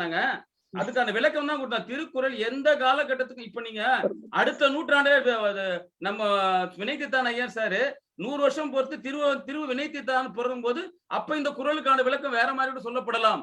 அதற்காக எழுதப்பட்டதுதான் திருக்குறள். அதாவது அவர் காலத்தை கடந்து எழுதினாருன்னு சொல்ல வரேன். எதுக்கு வேணா நீங்க போட்டுக்கலாம் திருக்குறள், அந்த மாதிரி போட்டுக்கிறார் சொல்லுங்க. அது நான் தப்பு சொல்லல. நான் அவருக்கான விளக்கம் எனக்கு கொடுத்தாரு நம்ம ஸ்டீபன் சார் கேட்டேன்னா அது புரிஞ்சு போச்சு. நான் கம்முன் ஆயிட்டேன். அப்ப நான் நடுவுல வந்ததால எனக்கு தெரியல, வேற ஒண்ணும் இல்ல. நன்றி. இந்த குறளை பொறுத்தவரையில அவருக்கு எள்ளல் தான் வள்ளுவருடைய ஒரு எள்ளல் சுவைதான். கற்றவர் சபையினை எதுவும் பேசாம அடக்கமாக இருக்க வரைக்கும் கல்லார் நல்லவரேன்னு அவர் சொல்றது வந்து ஒரு எள்ளல் சுவையில தான் அவர் சொல்றாரு. சில இடத்துல ஒரு நகைச்சுவையோடு அவர் சொல்வார் இல்லையா, அதுல ஒன்றாவதுதான் இது. அதுல நமக்கு பழைய ஒரு மூதுரை பாட்டு கூட உண்டு பாருங்க. கான மயிலாட கண்டிருந்த வான்கோழி தானும் அதுவாக பாவித்து தானும் தன் பொல்லா சிறகை விரித்து ஆடினார் போலுமே கல்லாதவன் கற்ற கவி அப்படின்னு ஒரு பாட்டு உண்டு மூதுரையில. அது மாதிரிதான் இங்கேயும் அவர் ஒரு எள்ளல் சுவையோட தான் சொல்றாரு. எப்பா நீ வாயை திறக்காம இருந்தா உனக்கு நல்லது, வாயை திறந்துட்டேன்னா ஐயா சொன்ன மாதிரிதான், நீ வாயை திறந்துட்டேன்னா உன் அறியாமை வெளிப்பட்டுரும், வாயை திறக்காம இரு. அப்படி திறக்காம இருந்தா நீ ரொம்ப நல்லவர், ரொம்ப நல்லவே அப்படிங்கிறாரு. அது வந்து தன்னுடைய நீ அவருக்கு கூட ஒரு பாதுகாப்பை கொடுக்குறாருங்க வள்ளுவர் சிரிச்சுக்கிட்டே எள்ளல் சுவையோட என்று நான் நினைக்கிறேன் ஐயா. அதாவது ரொம்ப டீசெண்டா வந்துட்டு அமைதியா உட்கார்ந்துட்டு முழுசும் கேட்டுட்டு ஓகேன்னு சொல்லிட்டு போறவங்கள, என்ன இந்த மனுஷன் இவ்வளவு தெரிஞ்சிருப்பாரு போல, ஒரு வார்த்தை கூட பேசாத போயிட்டாரு, அவர்கிட்ட இருந்து நம்ம 4 வார்த்தை எதிர்பார்த்திருந்தோம்னா சொல்லியிருந்தாருன்னு நல்லா இருந்திருக்குமேன்றது. பட் அந்த சீக்கிரட் அவருக்கு தான் தெரியும். சோ அப்போ அந்த அமைதின்றது எவ்வளவு முக்கியம். நீங்க அமைதியா இருக்குது, அதாவது தொணத்தொன்னு பேசுறது வேற விஷயம். பட் எப்போ பேசணுமோ அப்ப பேசிட்டு மத்த நேரத்துல வாயை மூடிட்டு இருக்கும் போது அந்த அந்த எனர்ஜியும் நமக்கு வேஸ்ட் ஆகாது. அதே நேரத்துல நம்மளோட கவனமும் எல்லாத்தையும் எடுத்துக்கும். அப்ப நம்ம தேவையான இடத்துல பேசும்போதுதான் அது கரெக்டா இருக்கும்ன்றதுதான் சொல்றாரு. அது நம்ம ஃபாலோ பண்ணணுன்றது ரொம்ப ரொம்ப முக்கியமான விஷயம். அது எந்த காலத்திலயும் நம்ம ஃபாலோ பண்ண வேண்டிய விஷயமா தான் இருக்கு. மகிழ்ச்சி. பார்ப்போம் அடுத்த விஷயம். நிறைய இடத்துல வள்ளுவர் அதாவது இல்ல பெரிய நையாண்டி பண்றாரு, கலடா பண்றாரு. ஒரு அந்த அளவுக்கு உங்களை அதாவது நையாண்டி பண்ற மாதிரி உள்ள குத்துற மாதிரி சொல்ற வாக்கியங்கள் பல இருக்குது. உண்மைதான் ஐயா, உண்மைதான். வாங்க அடுத்து இது பண்ணலாம், பேசுவோம். அடுத்த குறள் போயிடலாமா? கல்லாதான் நுட்பம். இது ரொம்ப சர்ச்சைக்குரிய குறளு, படிங்க. கல்லாதான் வட்பம் கழிய நன்றாயினும் கொல்லார் அறிவுடையார். கல்லாதான் வட்பம் கழிய நன்றாயினும் கொல்லார் அறிவுடையார். கல்வி அறிவில்லாதவன் சிறந்த அறிவுடையவன் எனினும் கற்றோன் அவனை கற்றவனாக கருதார். அவன் எவ்வளவுதான் அறிவு இருந்தாலும் படிச்சவங்க அவனை படிக்காதவன் தான் நினைக்கிறாங்க அப்படின்றத சொல்றாரு. அவரோட வாய்ஸ் எடுபட மாட்டேங்குது. அதுதான் என்ன சொன்னாலும் அவன் படிக்காதவன் மூடன் அப்படின்னு சொல்லி நம்ம அவளை ஒதுக்கி வச்சிருக்கோம். இப்ப ராமு சார் ஒரு லேடியை பத்தி சொன்னாரு இல்ல சார், இவ்வளவு நேரம் நம்ம கேட்டிருந்தல அதுக்கான டெபினேஷன் அவர் கொடுத்துட்டாரு. நம்ம கேட்டிருந்தால கடலை இருக்குன்னா என்னன்னு கேட்டீங்களா, ஸ்டீபன் சார் கேட்டார்ல, அதுக்கான குரல் தான் இது, அதுக்கான டெபினேஷன் இது. அவ்வளவுதான், அது நான் சொல்ல முடியும், அவருடைய டெபினேஷன். சரிம்மா. இப்ப மாலதி அம்மா சொன்னாங்கல்ல, கொள்ளார் அறிவுடையார்.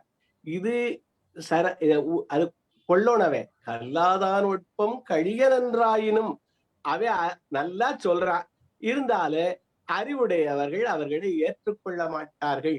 இதுக்கு அவங்க சொன்ன ஏழை சொல் அம்பலம் ஏறாது அப்படியேதான் எடுத்துக்கணும்.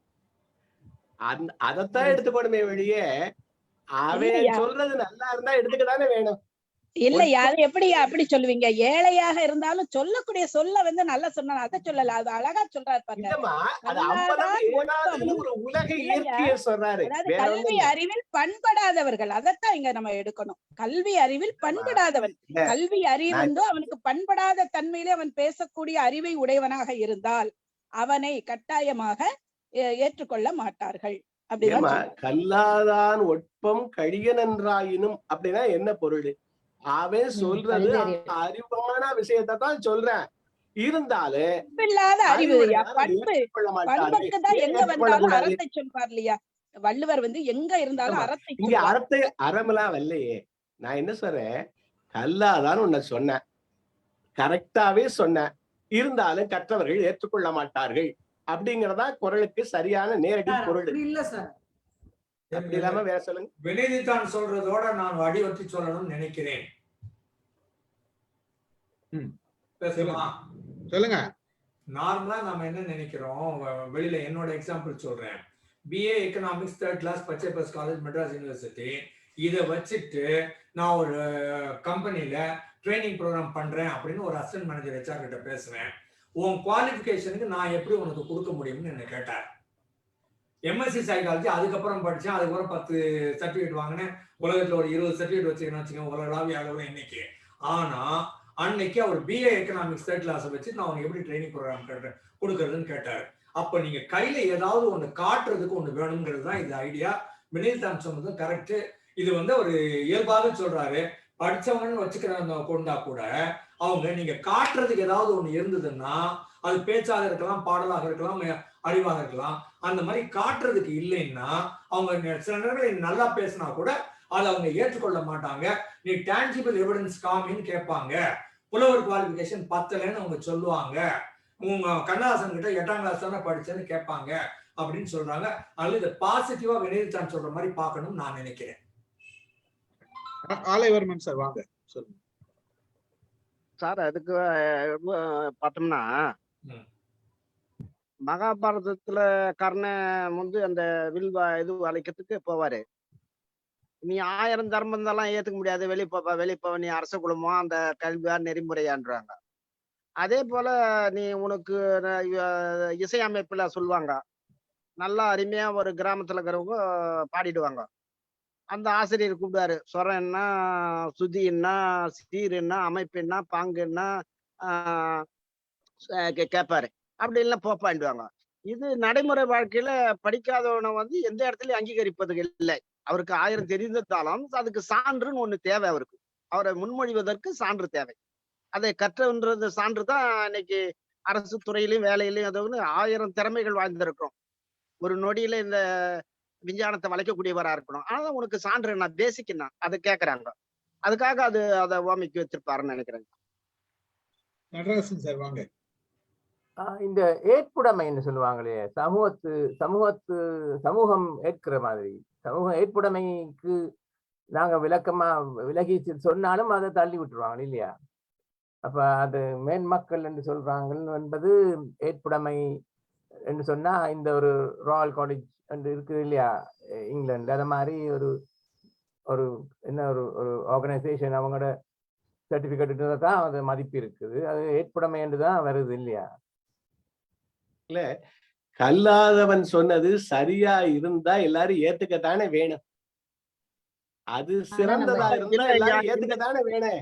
இல்ல, இந்த உலகம் ஏற்றுக்காது. இல்ல, இந்த உலகம் ஐயா மன்னிக்கிறோம். இந்த உலகம் ஏற்றுக்கொள்ளாது.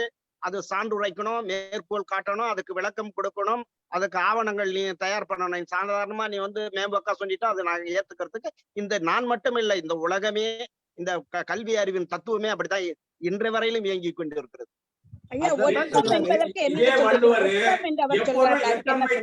சொன்னாரு, எப்பொருள் யார் யார் வாய் கேட்பனும் சொன்னாரு.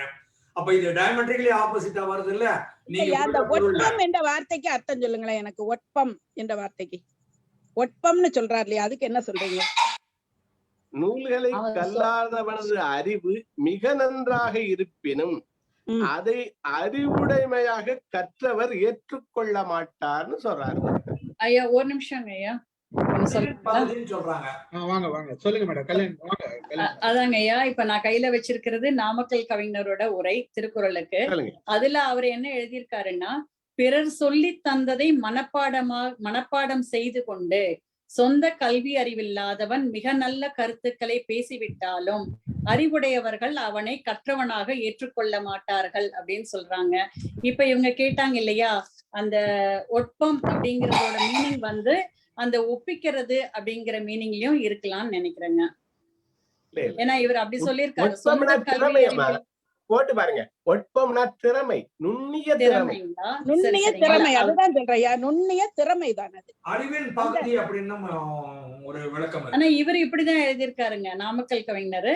சொந்த கல்வி அறிவில்லாதவன் மிக நல்ல கருத்துக்களை பேசிவிட்டாலும் அறிவுடையவர்கள் அவனை கற்றவனாக ஏற்றுக்கொள்ள மாட்டார்கள் அப்படின்னு போட்டிருக்காரு. ரொம்ப வருவிச்சு சொல்றாரு. அதெல்லாம் செல்வா வாங்க பேசு. வணக்கம் சார். வணக்கம். நான் இதுல என்ன பாக்குறேன்னா சார், கற்றவர்கள் எல்லாருமே வந்து மேன்மை பொருந்தியவர்கள் அப்படின்றத அவர் ஒத்துக்கல. கற்றவர்கள் எல்லாருமே வந்து சிறந்தவர்கள்னு அவர் ஒன்றும் ஒத்துக்கல. அவர் தெளிவா சொல்லியிருக்காரு, இங்க 2 செக்ஷன் தான் இருக்கு. கற்றவர் கல்லாதவர். மேல் ஜாதிக்காரன் கீழ் ஜாதிக்காரன், வெள்ளக்காரன் கருப்பானவன். இங்க டிஸ்கிரிமினேஷன் தான் இருக்கு. இந்த இடத்துல டிஸ்கிரிமினேஷன் வரும்போது நான் இந்த சைடு இருக்க, நீ அந்த சைடு இருக்க. நீ அந்த சைடுல இருக்கிற, நீ என்னோட டேலண்டா இருக்க, என்னோட திறமசாலியாவே இருக்க, பிறப்புலயே நீ வந்து அறிவாளியா இருக்கிற, ஜீனியஸ். ஆனாலும் நான் இந்த சைட்ல இருக்கேன், நாங்கெல்லாம் இந்த சைட்ல இருக்கிறோம், அதனால உன்னை நான் ஒத்துக்க மாட்டோம். கர்ணனை எப்படி வந்து ஒத்துக்கலையோ, கர்ணன் வந்து பான் ஜீனியஸ், அவர் குருகுலத்துல போய் எல்லாம் கத்துக்கல, தொலைவுல இருந்து பார்த்தே கத்துக்கிட்டவரு. ஆனாலும் நீ எங்க குலம் இல்லை என்று எப்படி தாழ்த்துனாங்களோ அதே மாதிரி ஜஸ்ட் செக்ஷன் டிஸ்கிரிமினேஷன் தான் இதுல சொல்றாரு. அதனால கற்றவர்கள் எல்லாம் மேன்மை பொருந்தியவர்கள் கிடையாது இங்க. ஜஸ்ட் இந்த செக்ஷன். அப்ப என்ன சொல்றாருன்னா, நீ வந்து இந்த இந்த இந்த இந்த குரூப் கூட போய் நீ இணையணும், இல்ல இவங்களை போய் நீ இது பண்ணணும், அக்ரிமெண்ட் கொண்டு வரணும், அவங்கள வந்து அக்செப்ட் பண்ண வைக்கணும்னா நீ அவங்கள மாதிரியே ஒரு இதை கொண்டு வா. சார் சொன்னா பாத்தீங்களா முத்தையராமநாதன், அவனுக்கு காட்டு ஹார்வர்ட் யூனிவர்சிட்டி சர்டிபிகேட் காட்டு, நான் இதை பண்ணேன்னு காட்டு, இதை செஞ்சேன்னு காட்டு, என்னோட குவாலிஃபிகேஷன் காட்டு, என்னோட எக்ஸ்பீரியன்ஸை காட்டு. இதெல்லாம் காமிச்சா மட்டும்தான் ஓ அப்ப இவன் சொல்றதுல நியாயம் இருக்குமோ அப்படின்னு இவன் ஒத்துப்பான். அப்பதான் இவன் செக்ஷன்ல கொண்டு வருவான், இவனை ஏத்துப்பான், அணைப்பான். இல்லை இன்க்ளூசிவ்னஸ் வராது, இங்க எக்ஸ்க்ளூசிவ்னஸ்ல இருக்கு இல்லைங்களா? அதுதான் சொல்ல வராரு. சோ கற்றவர்கள் எல்லாரும் பெருமை மிகுந்தவர்கள் கிடையாது, மேன்மை பொருந்தவர்கள் கிடையாது. அவ்வளவுதான் என்னோட கருத்து. ஒரு சொன்னதோட கூட கர்ணனை பத்தி எல்லாரும் பேசுனதால ஒரு 2 லைன். கர்ணன் வந்து நார்மலா நம்ம மக்கள் சொல்லுவாங்க, மாதா பிதா குரு தெய்வம் 4த்தையும் மதிக்கணும்பாங்க. கர்ணனை மாதாவும் கைவிட்டா, பிறப்பு கொடுத்தா அப்பனும் கைவிட்டான், வாத்தியாரும் கைவிட்டான், கடைசியில கடவுள் டீல்ல தான் விட்டான். அதனால எல்லாராலும் வஞ்சிக்கப்பட்ட மிக நல்ல மனிதன் கர்ணன். ஆக்சுவலா இந்த இடத்துல சொல்ல வேண்டியது ஒண்ணு என்னன்னா, இப்ப செல்வா சொன்னது ஒரு பக்கம் இருக்கட்டும், இன்றைய லெவலும் பல கிராமங்கள்ல ஒரு தாழ்த்தப்பட்ட பெண் சேர்மனா இருந்தா அவங்கள நீங்க தலைவியே கிடையாது ஒதுக்கி அனுப்புற கூட்டம் இருக்குது. நான் என்ன நினைக்கிறேன் அப்படின்னா, இந்த கூட்டத்தை நம்பி எதுக்கு அவங்கிட்ட போகணும்? தேவையில்லடா போங்கடா நீங்க, எனக்குன்னு ஒரு கூட்டம் இருக்குன்னு போனோம்னா நமக்குரிய மரியாதை கிடைக்கும், நம்மளுடைய எல்லா விஷயங்களும் அங்க தெரியும். ஒரு சிலர் நான் ரொம்ப கற்றுட்டேன்னு சொல்லிட்டு ரொம்ப மிதமிஞ்சி போய் இது ஆணவத்துல இருப்பாங்க. இந்த ஆணவமான கூட்டம் ஒதுக்கும் போது அவங்களை பற்றி கவலைப்படாத இருங்க அப்படின்ற விஷயத்தை தான் இங்க நுழைக்கிறார் வள்ளுவர்ன்றது என்னுடைய பார்வையில நான் நினைக்கிறேன். நீ இந்த ஆணவமான கூட்டம் இருக்கும், உன்னோட நீ கற்றல் அங்க நல்லதான் நிறைய தான் தெரிஞ்சு வச்சிருக்க, ஆனா அங்க போய் சொல்லாத, சொல்ல வேண்டிய இடத்துல சொல்லு, அது செல்லும் அப்படியும் எடுத்துக்கலாம் இந்த இடத்துல. ஆமா சார், நீங்க சொன்னீங்கல்ல கர்ணன் இது எல்லாரும் 4 பேர் கைவிட்டுட்டாங்கன்ட்டு, அதற்கு காரணம் கூடா நட்பு.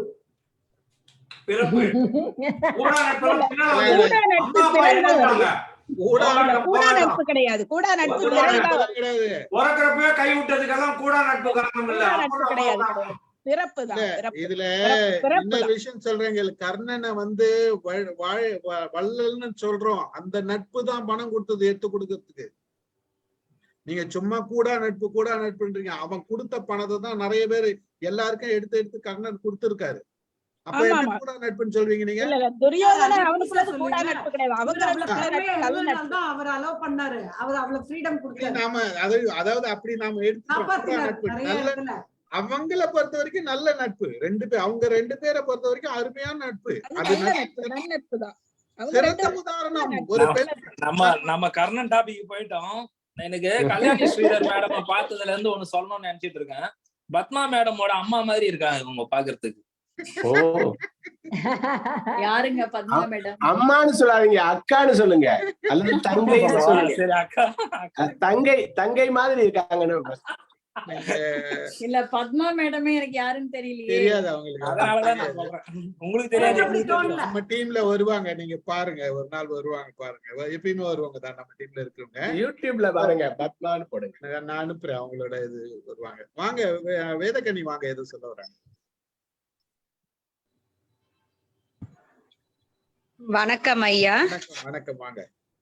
கற்றோர்கள் கூடி இருக்கிற இதுல நான் பேசுறதுக்கு அந்த முன்னாடி இருக்க குரலை தான் முதல்ல நினைச்சு பாக்குறேன்.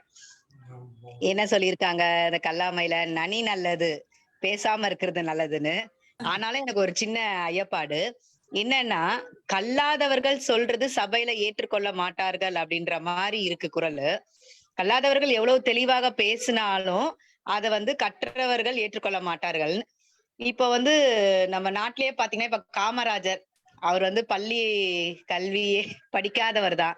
ஆனா அவர் சொல்றதுபடி நடந்து நம்ம தமிழகம் எவ்வளவு முன்னேற்றம் அடைந்திருக்கு, எவ்வளவு தொழில்துறையிலயும் சரி, அணை கட்டுறதுலயும் சரி, கல்வியிலயும் மதிய உணவு திட்டம் இதெல்லாம் அவர் கொண்டு வந்திருக்கு. அவர் அதெல்லாம் நம்ம ஏத்துக்கிட்டதானே செஞ்சோம். அவருக்கு கீழே எவ்வளவு பேர் கலெக்டர்ஸ், எவ்வளவு IPS IAS எவ்வளவு பேர் இருந்து பணி செய்தார்கள். இல்ல, எனக்கு ஒரு விஷயம் என்னன்னா, கல்லாதவர் காமராஜர் மட்டும் இல்ல, ஆனா இந்த ஜனங்க காமராஜரை பேசுற அளவுக்கு கலைஞரை பேசுறது இல்ல. ஏன் அவர் அறிவு இல்லையா? அவருக்கும் அந்த இது இருக்கு. மேடமே SLC வரைக்கும் படிச்சவங்க தானே இந்த மக்கள். ஆனா எல்லாரும் திறமையான ஒரு அறிவாளி தான், அறிவை வளர்த்துக்கணுங்க தான். அவங்க எழுதின புத்தகங்களை ஆய்வு பண்ணி இப்ப கல்வி அறிவுன்னு ஒண்ணு தவிர்த்து பெற்றோர் வளர்ப்பு முறைன்னு ஒண்ணு இருக்கு. அதையும் தாண்டி கருவிலே திருவுடையார்கள்னு இருக்கு. இன்னைக்கு நான் கல்கி இந்த கருவில திருவிடையெல்லாம் இங்க பேசுறதுக்கு நான் ஒத்துக்கிறேன். அது இங்க முரண்பாடான கருத்து. கருவில நீங்க எப்படி வேணா இருங்க, வெளியில வந்தீங்கன்னா நீங்க நல்லவனா நடக்கணும்னா நல்லவனா இருக்கலாம், நீங்க கெட்டவனா இருக்கலாம். கருவுக்கும் இதுக்கும் நம்ம சம்பந்தம் இல்லை. ஜெனட்டிக் எல்லாம் நம்ம பேசுறோம்னா அத இன்னைக்கு கல்கி கிருஷ்ணமூர்த்தியை பத்தி அவருடைய வாழ்க்கை வரலாறு படிச்சேன் நானு. மூர்த்தி அவர்களே அவருடைய தகப்பனார் சிறு வயதுல இறந்த உடனே 5ஆம் வகுப்புல அவருடைய பள்ளி படிப்பானது நிறுத்தப்பட்டது அப்படின்னு இருக்கு அவருடைய வரலாறுல.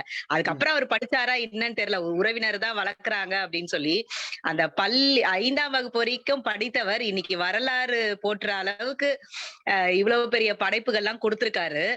அப்ப இது இவங்களெல்லாம் கல்லாதவர்களுடைய லிஸ்ட்ல நம்ம சேர்க்க முடியுமா? சேர்க்க முடியாது இல்லையா? அவங்க உலகத்தை படிச்சவங்க, உலகத்தும் கல்லாத அறிவியலாத உலகத்தோடு ஒட்ட ஒழுக கற்றவங்க. நம்ம ஏன் அவ்வளவு தூரம் போறோம்? நம்ம எவ்வளவு பேர் இருக்காங்க அறிவாளிங்க படிக்காதவங்க. திருக்குறள் கொடுத்த திருவள்ளுவர் எது வரைக்கும் படிச்சாரு சொன்னாரு பாரு, வினைத்தித்தான. அதுதான் கரெக்ட். உலக அறிவு அதுதான் அப்படிதான் எடுத்துக்கணும். வினைத்திட்டான்னு சொன்னது கரெக்ட். கூடவே கடவுள் எந்த மதம் எந்த ஜாதின்னு யாராவது சொல்லுவீங்களா? நீங்க உருவாக்கிட்டு கடவுள் போங்காட்டம்லாம் ஆடக்கூடாது. ஒண்ணு, ராஜா அந்த காலத்துல முன்பொரு காலத்தில் குட் ஓல்டு டேஸ் ஒரு காலத்துல ராஜா இருந்தாருன்னா கதையை ஆரம்பிப்பாங்க. என்ன long ago so long ago nobody knows how long ago there was a கிங்னு ஆரம்பிப்பாங்க. கிங் தான் லெஜிஸ்லேச்சர், கிங் தான் ஜுடிஷியரி, கிங் தான் எக்ஸிக்யூட்டிவ்.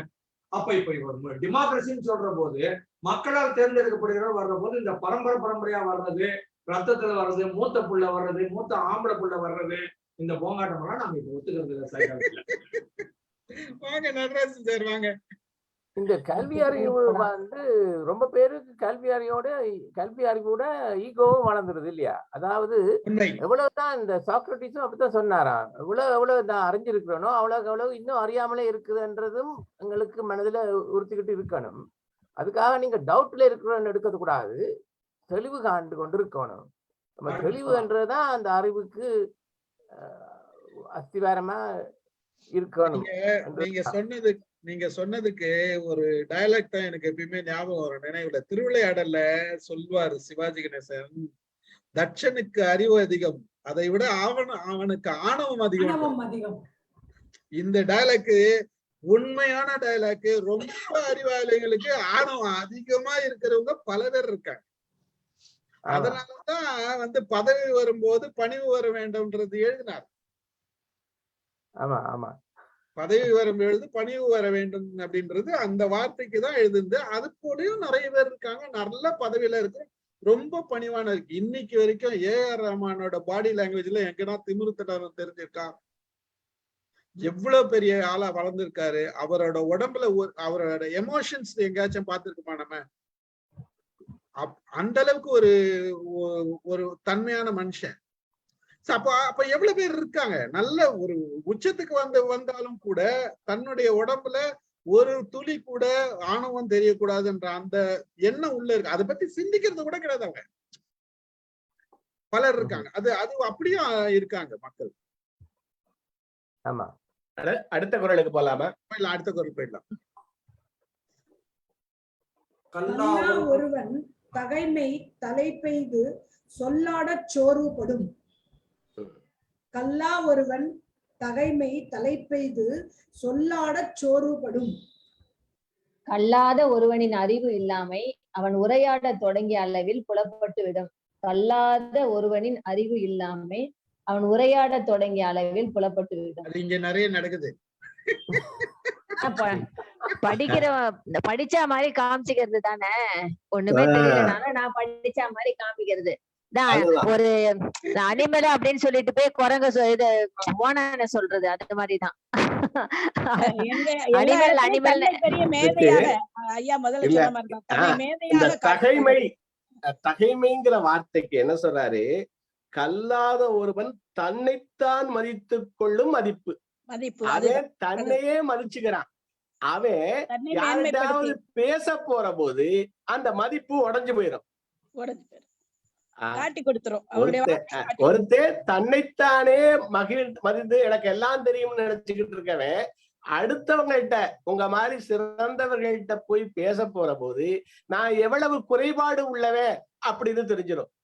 அதுதான் கல்லாத ஒருவன் கற்றவன் போல நினைக்கிற போது தன்னைத்தானே மதித்து கொண்டுன்னு ஒண்ணு இருக்குது, தன்னைத்தானே மேதை என்று நினைத்துக் கொண்டுன்னு ஒண்ணு, தன்னைத்தானே மேதை என்று நினைப்பவன். அதுதான் தன்னைத்தானே மகிழ்ந்து கொண்டு செல்ஃப் போஸ்டிங் சொல்லுவாங்கல்ல, தன்னை வியந்தான் இடத்துல வரும். அவங்கள மேதை நினைச்சிட்டு காமிச்சாலும் இந்த போலி வேடம் கரைந்து போய்விடும். கற்றவர்கிட்ட பேசுற போது கண்டுபிடிச்சிருவாங்க. இயல்பாக உள்ள மதிப்பு கூட குறைஞ்சு போயிடும் அப்படின்னு பல்வேறு விதமாக சொல்றேன். இந்த குரலுக்காகத்தான் முதல்ல குரல்லையே உங்களுக்கு அமைதியா இருங்க சொல்லிட்டாரு. கிடையாது, நீங்க அமைதியா இருங்க அடக்கமா இருங்கன்னு சொன்னது இதுக்காக தான். சட்டம் படிக்காம நம்ம போய் சட்டம் படிக்காம போய் நம்ம கோர்ட்ல வாதாட முடியாதுல்ல. அதுதான் சொல்றாரு. ஒரு பெரிய திமிங்கலம் மாதிரி ஒரு பெரிய எலும்புக்கூடு வச்சிருந்திருப்பாங்க. பெரிய மீன் இருக்கும், எலும்புக்கூடு வச்சு அது கீழே வாசகம் எழுதியிருப்பாங்க ஆபீஸ்ல. வாயை திறக்காம இருந்தா நான் நல்லா இருந்திருப்பேன், வாயை திறந்ததுனால இங்க வந்து மாட்டினேன், எலும்பு கூட வந்து மாட்டினேன், நான் மட்டும் வாயை திறக்காம இருந்தா நல்லா இருந்திருப்பேன்.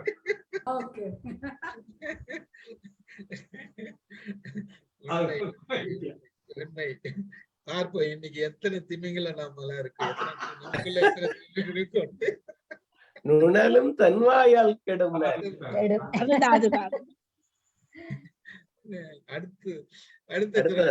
அடுத்த குரல் போயிடலாம். அடுத்ததா சார் இதுவும் நல்லா திட்டுறாரு. உலரென்னும் மாத்திரையர் அல்லால் பயவா கலரணையர் கல்லாதவர். உலரென்னும் மாத்திரையர் அல்லால் பயவா கலரணையர் கல்லாதவர். கல்லாதவர் உயிரோடு இருப்பவர் என்பதை அல்லாமல் பயன் செய்யாத உவர் நிலம் ஒப்பவரே ஆவர். உவர் நிலம் வந்து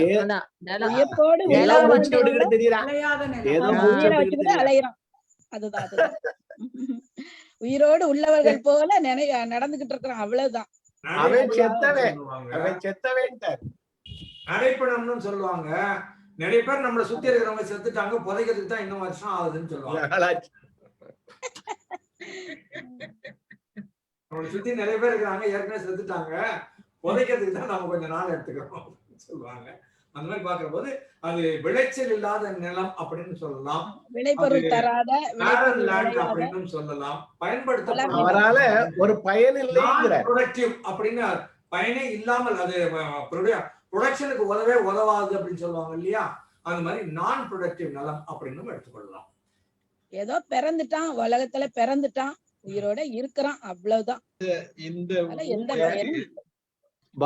பாரதிதாசன் குடும்ப விளக்கில் ஒரு வார்த்தை சொல்றாரு. அதாவது கல்லாத பெண்கள் களர் நிலம், அங்கு புல் விளைந்திடலாம் புதல்வர்கள் விளைவதில்லைனாரு. அது பயனில்லாத நிலம். இந்த இடத்துல இன்னைக்கு பலரை பார்க்கிறோம், நாம நிறைய படிச்சிருப்பாங்க, ஆனா ஒரு பைசாக்கு பிரயோஜனம் இருக்க மாட்டாங்க, யாருக்குமே பிரயோஜனம் இருக்க மாட்டாங்க, அவங்களுக்கும் அவங்க பிரயோஜனம் இருக்க மாட்டாங்க, குடும்பத்துக்கும் உதவ மாட்டாங்க, இந்த சமுதாயத்துக்கும் உதவ மாட்டாங்க, அவங்களே இந்த லிஸ்ட்ல சேர்க்கலாம். படிச்சுட்டன்றது மட்டும்தான் இருக்குமே தவிர மற்றபடி அசைவே இல்லாத சில ஜடங்கள் இருக்குது, இன்றைக்கும் இருக்கிறாங்க. அந்த மாதிரி ஆள்களையும் இந்த லிஸ்ட்ல தான் சேர்க்கணும். நன்றி ஐயா. ஐயா சொன்னது கரெக்டு. ஆனா கல்லாதவனை கூட ஒரு காலத்துல மன்னிச்சிடலாம்.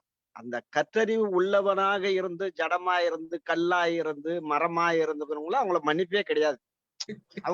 அவங்க ஒழுக்க முறையும் வாழ்வு முறையும் எல்லாம் தெரிஞ்சுக்கிட்டாங்க. இவனுக்கு தெரியவே இல்லை, கல்லாதவன் தெரியல. ஆனா கற்றும் இந்த உலகத்திற்கு பயன் பெறாம யாருக்குமே பயன் பெறாம இருக்கிறாங்க பாருங்க. அது அவங்க ஜடத்து இதுவாவது நடமாடும் குணமாக இருக்குது, அது எதுக்குமே பிரயோஜனம் இல்லாம போயிடுது. ஆனா அதால வந்து மிகப்பெரிய ஆபத்துலாம் வரும். இதால கல்லாதவனால வந்து ஆபத்து கூட வராது. அது வந்து தீங்கு செய்ய ஆரம்பிச்சதுன்னா எக்கச்சக்கமா போய் முடியும். பீயிங் அலைவ் வித்தவுட் அலைவ்னஸ் சொல்லுவாங்க. பீயிங் அலைவ் உயிர் இருக்குது, அலைவ்னஸ்னா ஒரு எந்தூசியாசம், ஒரு எனர்ஜி என்ன, அது இல்லாமல் just being alive without aliveness. இல்ல 408 இதைத்தான் சொல்றாரு. பின்னாடி வர்ற குரல்ல இதைத்தான் சொல்றாரு. ஆலிவர்மன் சார் சொன்னதான் சொல்றாரு. அடுத்த குரலுக்கு வேணா போங்க. அடுத்த குரல் போயிடலாம். நுண்மான் நுழைப்புலம் இல்லான் எழில் நலம் மண்மான் புனை பாவையற்று. நுண்மான் நுழைப்புலம் இல்லான் எழில் நலம் மண்மான் புனை பாவையற்று. இந்த குரலுக்கு விளக்கம் சொல்றதுக்கு முன்னாடி சொல்ல வந்தார், அவர் என்னன்னு கேட்டு. இந்த குரலுக்கும் அது பொருந்தும். அதாவது இந்த இது தலை லாமா தான் சொன்னதாக படிச்சிருக்கேன். ஒரு கேள்வி கேட்கறதால நாங்க ஒரு கணத்துல முட்டாளா தெரியலாம், ஆனா கேள்வியே கேட்காம இருந்தா லைஃப் பூரா முட்டாளா செத்துடுவோம். அப்ப இந்த குரலுக்கும் பொருந்தும், முந்தின சொன்னதுக்கும் பொருந்தும்னு நினைக்கிறேன் இல்லையா? எவ்வளவுதான் படிச்சிருந்தாலும் ஒரு சில சமயங்கள் நாங்க கொஞ்சம் கேள்வி கேட்கணும், அப்பதான் தெளிவு அடையலாம். அறிவு வளரணும்னா கேள்வி கேட்கணும். கேள்வி பதில் கிடைத்தது இன்று, கேள்வி பிறந்தது அன்று, பதில் கிடைத்தது இன்று. நுண்மையும் விரிவும் ஆழமும் அமைந்த அறிவிலான் அழகு மண்பொம்மை அழகு போன்றதாகும். நுண்மையும் விரிவும் ஆழமும் அமைந்த அறிவிலான் அழகு மண்பொம்மை அழகு போன்றதாகும். இதனுடைய கருத்து அதுதான். அதாவது மார்பகம் இரண்டும் இல்லாத பெண் காமுற்றதுன்னு சொல்ல வந்தார்ல, அதுக்கு ஒப்பிட்டதுதான் இது. மண்பாவை அது எதோ என்னத்தை அனுபவிக்கும்? மண்பாவையா இருந்தது ஒண்ணுமில்லை. அதே மாதிரிதான் அங்கேயும் சொல்றாரு. அதே கருத்தை தான் அதாவது பல சொற்களால சொல்லுகிற போது ஒரு வலிமை வருங்கிறது, பல உவமைகளால சொல்லுகிற போது அந்த சொல்லுக்கு வலிமை வருகிறது. அதனாலதான் நீங்க பாத்தீங்கன்னா குரல் திரும்ப திரும்ப அந்த செய்தி சொல்லப்பட்டிருந்தால அது ஒரு வலிமை வர்றதுக்காக பல உதாரணங்கள் சொல்லி சொல்றார். மண்பாவையா இருந்தா அதுக்கு என்ன பயன்? அது ஒண்ணு இல்லை. அதே மாதிரிதான் கல்லாவேணா அழகா இருக்கும். பார்ப்பதற்கு வேண்டுமென்றால் மண்பொம்மை அழகாக இருக்கும், ஆனால் செயல்பாட்டில் ஒன்றும் கிடையாது. அதுதான் மண்பொம்மையை குழந்தை நினைச்சு நம்ம எடுத்து அணைச்சிக்க முடியாது, கொஞ்சம் முடியாது, எதுவுமே பண்ண முடியாது. அது பொம்மை தான். அதுதான் அது உறுதியானதல்ல. கல்லுல பண்ணா கூட உங்களுக்கு நீடித்து நிற்கும், நீடிக்காது. அதுதான் கடல் மணல்ல எழுதி வச்சது போல அப்படின்னு சொல்லுவாங்க. அலை வந்தா போயிரும் இல்லையா? அந்த மாதிரி ஈஸிலி பெரிஷபிள், எப்ப வேண்டுமானாலும் அழிந்து போய் விடக்கூடியது. மண் குதிரையை நம்பி ஆத்துல இறங்க முடியாதும்பாங்கல்ல, அது மாதிரி இன்டெப்த் நாலேஜ், நுண்மான் நுழைப்புலம் அப்படின்னு சொல்ற போது அந்த நுவான்சஸ் சொல்ற மாதிரி இன்டெப்த் நாலேஜ். அது ஷேக்ஸ்பியர் கிரிட்டிக்கல் எவாலுவேஷன் சொல்லலாம், திறன் ஆய்வுன்னுட்டு. அது போல நீங்க உள்ள போய் இன்டெப்த் பார்த்து அதுக்கப்புறம் கண்டுபிடிச்சீங்கன்னா அந்த ஏரியா நுண்மான் நுழைப்புலம். Your ability to know in-depth knowledge in a particular subject or in a particular area. அது இல்லாம வெளியில புறத்தோற்றம் மட்டும் ஆகான பந்தா பண்றதுன்னு சொல்லுவாங்க இல்லையா? அந்த மாதிரி போஸ் கொடுத்தீங்கன்னா அது மண் மாதிரி, மண் பொம்மை மாதிரி அப்படின்றாங்க. இது ஆங்கிலத்துல ஜோக்ஸ் பல நேரங்களில் சொல்லுவாங்க, பிளாண்டி ஜோக்ஸ் இருக்குது. BLONDE blondie jokes. அந்த தங்க நிறம் பொன்னிறத்துல தலைமுடி இருக்கும், அந்த பெண் அழகா இருப்பா, உடல் வடிவம் எல்லாம் ரொம்ப அழகா இருக்கும் அந்த பிளாண்டி. ஆனா பிளாண்டி எப்பவுமே அவளுக்கு அறிவு குறைவு, முட்டாள் அப்படிங்கிற மாதிரி. நம்ம ஊர்ல சதாஜி ஜோக்ஸ் சொல்லுவாங்க. That's a different story. I am not denigrating Sardarjis, but Sardarji jokes சொல்லி கிண்டல் பண்ற மாதிரி யூஎஸ்ல பிளாண்டி ஜோக்ஸ் சொல்லி கிண்டல் பண்ணுவாங்க. ஆள் ரொம்ப அழகா இருப்பாங்க, ஆனா அறிவில்லை அப்படிங்கிறது தான் அவங்க பிளாண்டி ஜோக்ஸோட அடிப்படை தத்துவம். அந்த மாதிரி இடத்துல இவர் சொல்றாரு, நீங்க இன்டெப்த் நாலேஜ் இல்லாம நீங்க பிசிக்கல் அழகையோ பிசிக்கல் ப்ராவஸையோ காமிச்சீங்கன்னா that is of no use அப்படின்னு சொல்ல வர்றாரு. இன்னைக்கு இப்படிதானே பலர் ஏமாறுறாங்க, எல்லாமே பலர் ஏமாறுறது. இது இந்த நிலைமையிலதான் இன்னைக்கும் இருக்கு. எத்தனை அமெரிக்கன் மாப்பிள்ளைகள், எத்தனை மற்ற மாப்பிள்ளைகள் 2-3 கல்யாணம் தெரியாத பண்ணிட்டு எல்லாரையும் ஏமாத்துறான். பாக்குறதுக்கு நல்லா இருக்கிறான்ற ஒரே காரணத்துக்காக அவனை பற்றி ஆராய்ச்சிகள் அமைதிக்கல பல இந்த மாதிரி நடக்குது, இங்கேயும் நடக்குது.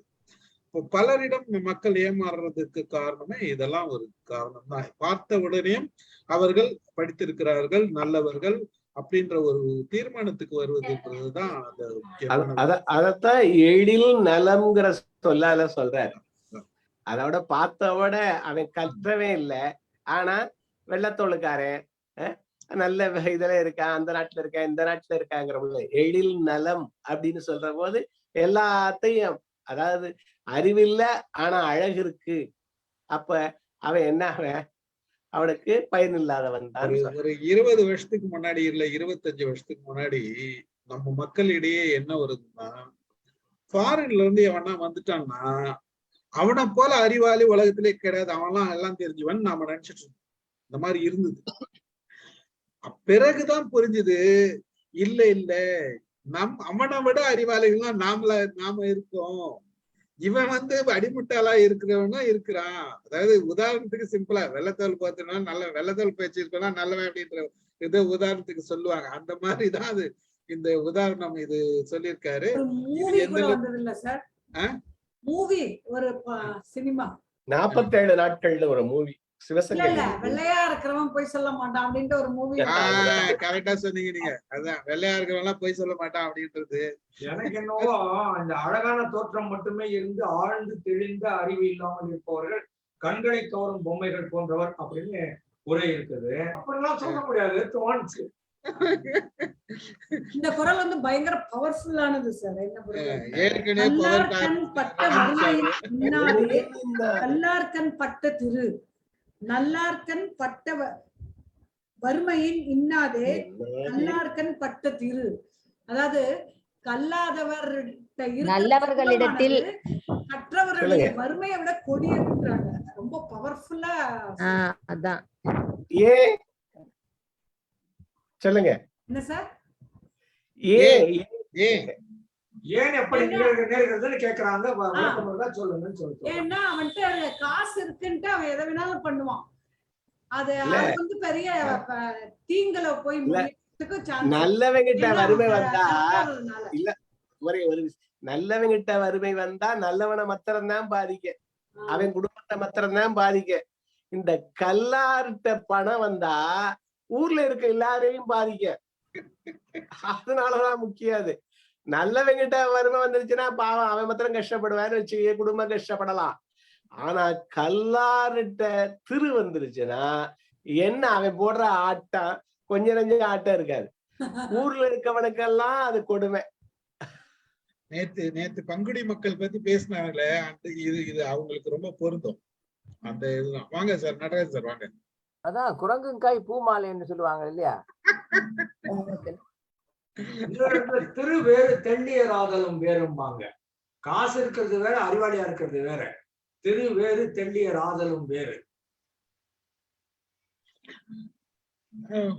என்ன பண்றது, காசு இல்லாதவங்க கல்வி அறிவில்லாதவங்க கிட்டதான் பணம் நிறைய சேருது.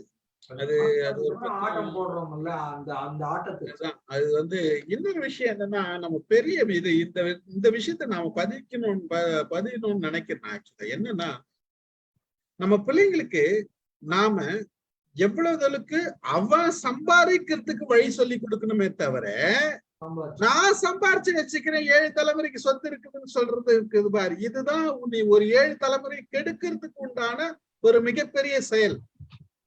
அவனை சம்பாதிக்கிறதுக்கு கத்துக் கொடுக்கணும். அவனை இந்த உலகத்துக்கு புதுசா எதனா கண்டுபிடிச்சு கொடுத்துட்டு போடான்னு சொல்லணும். இந்த சமுதாயத்துக்கு நீ எதனா செஞ்சுட்டு போடான்னு சொல்லணும். இந்த சொல்லாடல் இருக்கு இல்லையா, இதுதான் அவனை வளர்க்கறது உண்மையான இது. நான் ஏகத்துக்கும் சம்பாரிச்சு வச்சுக்கிறேன், 7 தலைமுறைக்கும் சம்பாரிச்சு வச்சுக்கிறேன்னு சொல்றேன் பாரு. 7 தலைமுறையில 70 தலைமுறையை நீ கெடுத்துட்டு போற. அது மட்டும் இல்ல, அவனால பல தலைமுறைகள் கெடுது. இத ரொம்ப ரொம்ப ஸ்ட்ராங்கா நம்ம பதிவு வைக்க வேண்டியதா இருக்குது. ஐயா வணக்கம். வணக்கம் வணக்கம் வணக்கம். ஆலைவர்மன். நான் இந்த சுற்றுலா தலத்துல சார்ந்து இருக்கிறதுனால நீங்க சொன்னது 100க்கு 100 உண்மை. இந்தியாவில மட்டும்தான் இந்த பாரம்பரிய சொத்து, பாரம்பரிய கையாடல், பூர்வீக சொத்துக்களை அதை நினைச்சு ஏமாறுறாங்க, அழிஞ்சு போறாங்க, கெட்டு போறாங்க. பல அந்நிய நாட்டு சேர்ந்தவங்களா அவங்கவுங்க உடைமைகளை அவங்கவுங்களே தேடிக்கணும். அவங்கவுங்கள பூர்வீக சொத்து எதிர்பார்க்கறது கிடையாது, அதை அவங்க பயன்படுத்துறது கிடையாது. அது யாருன்னா ஒருத்தர் தான் தவிர, இந்த பாகம் பிரிக்கிறது, ஷேர் கேட்கறது, பூர்வீகம் தலைமுறை சொத்துன்னு சொல்றது இந்தியாவுக்குள்ள மட்டும்தான் இருக்குது. இல்ல இல்ல இல்ல நாடுகள்ல அது கிடையாது. இல்ல இல்ல இல்ல நம்ம தவறான கருத்து கிடையாது. ஏன்னா எனக்கு வந்து I have a friend in German. எனக்கு ஒரு ஜெர்மன் லேடி ஒரு ஃப்ரெண்ட் இருக்காங்க. அவங்க இத சொன்னாங்க, எங்க வீட்டுல பரம்பரை சொத்து இருக்கு, எங்களுக்கு அந்த அண்ணன் தம்பிகளுக்கு எல்லாம் பிரிக்க வேண்டியது இருக்குது, அங்கேயும் இந்த பிரச்சனை இருக்குதுன்னு அவங்க சொன்னாங்க.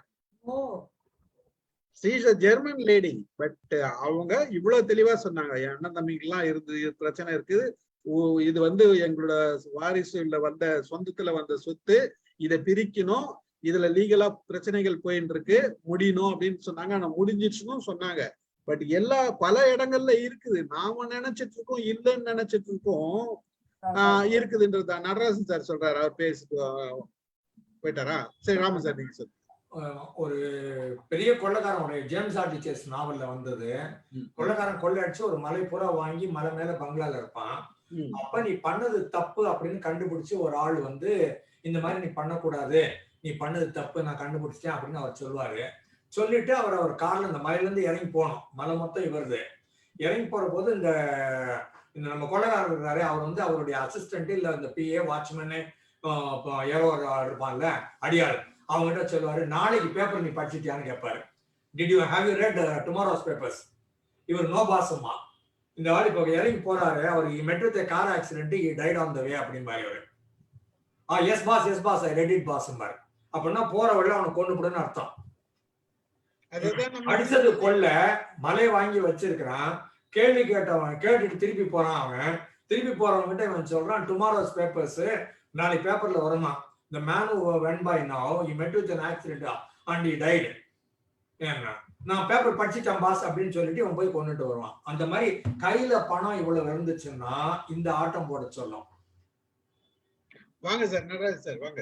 இந்த ஸ்ரீலங்கால தேச வளமையின் ஒரு சட்டம், தமிழர்கள் இந்த மேற்கு பகுதி இருக்கு இல்லையா, மேற்கு இல்ல வடக்கு ஸ்ரீலங்கால தேச வளமை என்ற சட்டத்துல வந்து இப்ப ஒரு ஆள் வந்து சொத்து எல்லாம் வச்சிருந்துட்டு இந்த உயிர் எழுதாம செத்து போயிருந்தா, அவனுடைய பிள்ளை வந்து குடிகாரனா இருந்தா அவனுக்கு போகாதான், அது கோயிலுக்கு தான் போகணுமா. அப்படிதான் அந்த தேச வளமை என்ற ஒரு சட்டம் இருந்தது. அது வந்து தமிழர்கள் தான் பூர்வீகமா இருந்த வடக்கு பிராந்தியத்துல இருந்தது. அப்படியான சட்டம் இந்தியால இருக்கா தேச வளமை என்று? கிரைமுக்கு மட்டும்தான் கவர்மெண்ட்டுக்கு போகும், கிரைம் பண்ணா குடிகாரன்லாம் பண்ண முடியாது. ஆஹா அப்படியா? இது வந்து அந்த சொத்து வச்சிருந்தவர் உயிர் எழுதாம, அவர் உயிர் எழுதினா புத்தியாகத்தான் எழுதுவார் இல்லையா, குடிகாரன் போயிடும். One cannot stand to benefit out of one's own crime அப்படிங்கிறது universal ethical law. One cannot stand to benefit out of one's own crime. India பூராமா அந்த சட்டம்? குடிகாரன் எப்படி முடிவு பண்ணுவீங்க? அது அந்த கிராம சபை தான் டிசைட் பண்ணும். அது கட்ட பஞ்சாயத்துன்னு பேர் அதுக்கு. பஞ்சாயத்து இல்ல, இது வந்து அந்த என்ன வடக்குல மட்டும்தான், எல்லாம் ஸ்ரீலங்கா முழுதும் இல்ல சார். இந்த பரம்பரை சொத்து ஆக்சஸுக்கு வந்துட்டு எல்லா நாட்டிலயுமே இருக்கு. இப்ப கூட ஷக்கிலோ ஓநீல்ன்ட்டு எக்ஸ் இது basketball player 400 million fortune வச்சிருக்காரு. அவருக்கு 50 வயசு தான் ஆகுது. அவருக்கு 5 பெண்ணு பிள்ளைகள் எல்லாமே இருக்காங்க, 5 பேர் இருக்காங்க அவருக்கு குழந்தைகள்னா எல்லாம் வளர்ந்துட்டாங்க. அவரோட ரூல் வந்து ஒன் ஆஃப் த ரூல், அவர் இன்டர்வியூல சொல்லும் போது நான் பார்த்தேன், அவரோட ஒன் ஆஃப் த ரூல் அந்த 5 பசங்களுக்கும் சொன்னது, என்னோட ஃபார்ச்சூனை நீ ஆக்சஸ் பண்ணணும்னா you should have a 2 university degree, that means masters degree. Okay, at least 2 degree, masters எல்லாம் கூட பரவாயில்ல, 2 டிகிரி ஏதோ ஒன்று வாட், பட் 2 டிகிரி ஓன் பண்ணணும். 2 டிகிரி இருந்தா மட்டும்தான் என்னோட சொத்தை வந்து நீ ஆக்சஸ் பண்ண முடியும், இல்லைன்னா உனக்கு கிடையாது அப்படின்றதே தெளிவா சொல்லிட்டாரு. ஸோ நீங்க சொன்னது கரெக்ட் தான். நீங்க வந்து இப்போ அவர் வந்து நல்லா நம்புறாரு. ஏன் இதை சொல்றாருன்னா, அந்த பசங்களுக்கு இப்ப புரியாது பணத்தாலதான் வாழ முடியும்ன்றது. இப்ப அதுதான் நினைச்சிட்டு இருக்காங்க. ஆனா படிப்பாலதான் அவன் வாழ்வான்றதை அவர் நம்புறாரு. சோ இது எப்ப வேணா போயிடும். நீ முதல்ல டிகிரி, இந்த பணத்தை காமிச்சு ஆசை காமிச்சு நீ வேணும்னா டிகிரி, அப்ப எப்படியும் டிகிரி எடுத்துருவான், 2 டிகிரி, அவன் எலிஜிபிள் ஆயிடுவான், புழைக்க கத்துப்பான். அதுக்கப்புறம் இது இருந்தாலும் இல்லைனாலும் அவனுக்கு பிரச்சனை இல்லை. சோ இன்னைக்கும் எல்லா நாடுகள்லயும் இது இருக்கு. இது வந்து இல்ல நீங்க ஒரு இதுவா ஃபாலோ பண்றாங்க. இந்த வீல் வந்து அந்த கண்ட்ரிக்கு பொருந்தும், பல கண்ட்ரிக்கு பொருந்தும், நம்ம கண்ட்ரில பிறந்தாது இது. ஏன்னா நான் படிச்சாலும் திருடனா இருப்பேன், படிச்சாலும் எனக்கு வழக்கு நம்ம அவசியம் இல்ல. நீங்க சொன்ன மாதிரி பேரண்ட் தான். நீங்க என்ன சொல்றீங்கன்னா பேரண்ட் தான் அது வந்து முடிவு எடுக்கணும். நீங்க சொல்றீங்களா நான் சொத்து சேர்க்க மாட்டேன், என் குழந்தைங்களுக்கு வந்து பிழைக்கிறதுக்கான வழியை தான் சொல்லி கொடுப்பேன் அப்படின்றது பேரண்ட் தான் முடிவு எடுக்கணும். குழந்தைங்களுக்கு என்ன தெரியும்? நான் ஒரு செய்தி பகிர்ந்துக்கலாம்னு நினைக்கிறேன். இன்றைக்கு ஒரு படிக்காத ஒரு மேதையை பற்றி ஒரு பெரிய அவருடைய அருங்காட்சியகத்துக்கு போற வாய்ப்பு இன்னைக்கு இருந்தது. அதாவது ஜிடி நாயுடுடைய அருங்காட்சியகத்துக்கு இன்றைக்கு நான் போனேன். அதுல அழகா எவ்வளவோ டிஸ்பிளே பண்ணியிருக்காங்க. அவருடைய கண்டுபிடிப்புகள் கொஞ்சம் நஞ்சம் இல்லை. அவருடைய எல்லாத்தையும் நான் வரிசையா பார்த்துட்டு வந்தேன். அதுல இன்னொருத்தரை பத்தி ஒரு இது எழுதியிருக்காங்க. அவரு ஒரு படையில வேலை பார்த்தவர், ஏர்போர்ஸ்ல வேலை பார்த்தவர், கர்நாடக ஒரு ஆந்திராக்காரரு. அதுல ஷார்ட் சர்வீஸ் அது முடிச்சிட்டு இங்க வந்து ஒரு 500 ஏக்கர் இடத்தை அவருடைய உழைப்பால 30 வருஷத்து உழைப்பால அக்வயர் பண்றாரு. அதுல மகனுக்கு 5 ஏக்கர் மகளுக்கு 5 ஏக்கர் எழுதி வச்சுட்டு மிச்சம் இருக்கத சொசைட்டிக்கு எழுதி வச்சிருக்காராம். 50 ஏக்கர்ல ஒரு விளையாட்டு இதை உருவாக்கி இருக்காரு யூனிவர்சிட்டிய. இன்னொரு 50 ஏக்கர் கவர்மெண்ட் ஒப்படைச்சிருக்காரு. அவர் சிறுக சேர்த்த 1,08,00,000 ராஜ்நாத் சிங் கிட்ட கொண்டு போய் கொடுத்து இந்த படைப்பிரிவுக்காக அந்த வெல்ஃபேருக்கு எடுத்துக்குங்கன்னு சொல்லியிருக்காரு. இவ்வளவு அவங்க மனசுல தோணணுங்கிறது தான். அதாவது என்னுடைய இன்ஹெரிட்டன்ஸ், பிள்ளைகளுக்கு 2 கையும் கால் இருக்கு, அவங்க பொழைச்சுக்குவாங்க, அவங்களுக்கு மினிமம் கொடுத்தா போதும், 5 ஏக்கர் போதுங்கிறாரு 500 ஏக்கர்ல. அது அவங்களுக்கு நான் கொடுக்க விரும்புறேன். மிச்சத்தை புறா இந்த சொசைட்டில இருந்து நான் பெற்றேன், அதுக்கே திருப்பி கொடுக்குறேன் அப்படின்னு நிறைய எழுதியிருக்காங்க. அவருடைய போர்டை வச்சு எழுதியிருக்காங்க. எனக்கு ரொம்ப கவர்ந்துச்சு அது, அதனால இதை பகிர்ந்துக்கிறேன். அதனால இன்ஹெரிட்டன்ஸ் எப்படி போகணுங்கிறத அவனுக்கு உள்ள நினைப்பு தான். நமக்கே பிள்ளைக்கே போடும்னு நினைக்கிறவனு இருக்காங்க. இது மாதிரி பலரும் தன்னுடைய இப்ப வாரன் பஃபெட் எல்லாம் சொல்றாங்க எல்லாத்தையும் சொசைட்டி கொடுக்குறோம்னு சொல்றாங்கன்னு. அது ஒவ்வொருத்தருடைய மனப்பாங்கு தான். அது நல்ல காரு விண்டேஜ் கார்ஸ் எல்லாம் பார்த்தேன், எனக்கு ரொம்ப பிடிச்சிருந்துச்சு. 2 மணி நேரம் செலவழிச்சு இன்னைக்கு. அவருக்கு பேட்டரிஸ் என்ன நேமிட்டு அதை கண்டுபிடிச்சிருக்காரு. அவர் அதுல ஒரு ஏதோ பண்ணிருக்காரு. அருமையான ஒரு அருங்காட்சி. அவரு ஜிடி நாயுடு அவ்வளவா நிறைய படிக்கல தானே, நிறைய படிச்சிருக்காரு.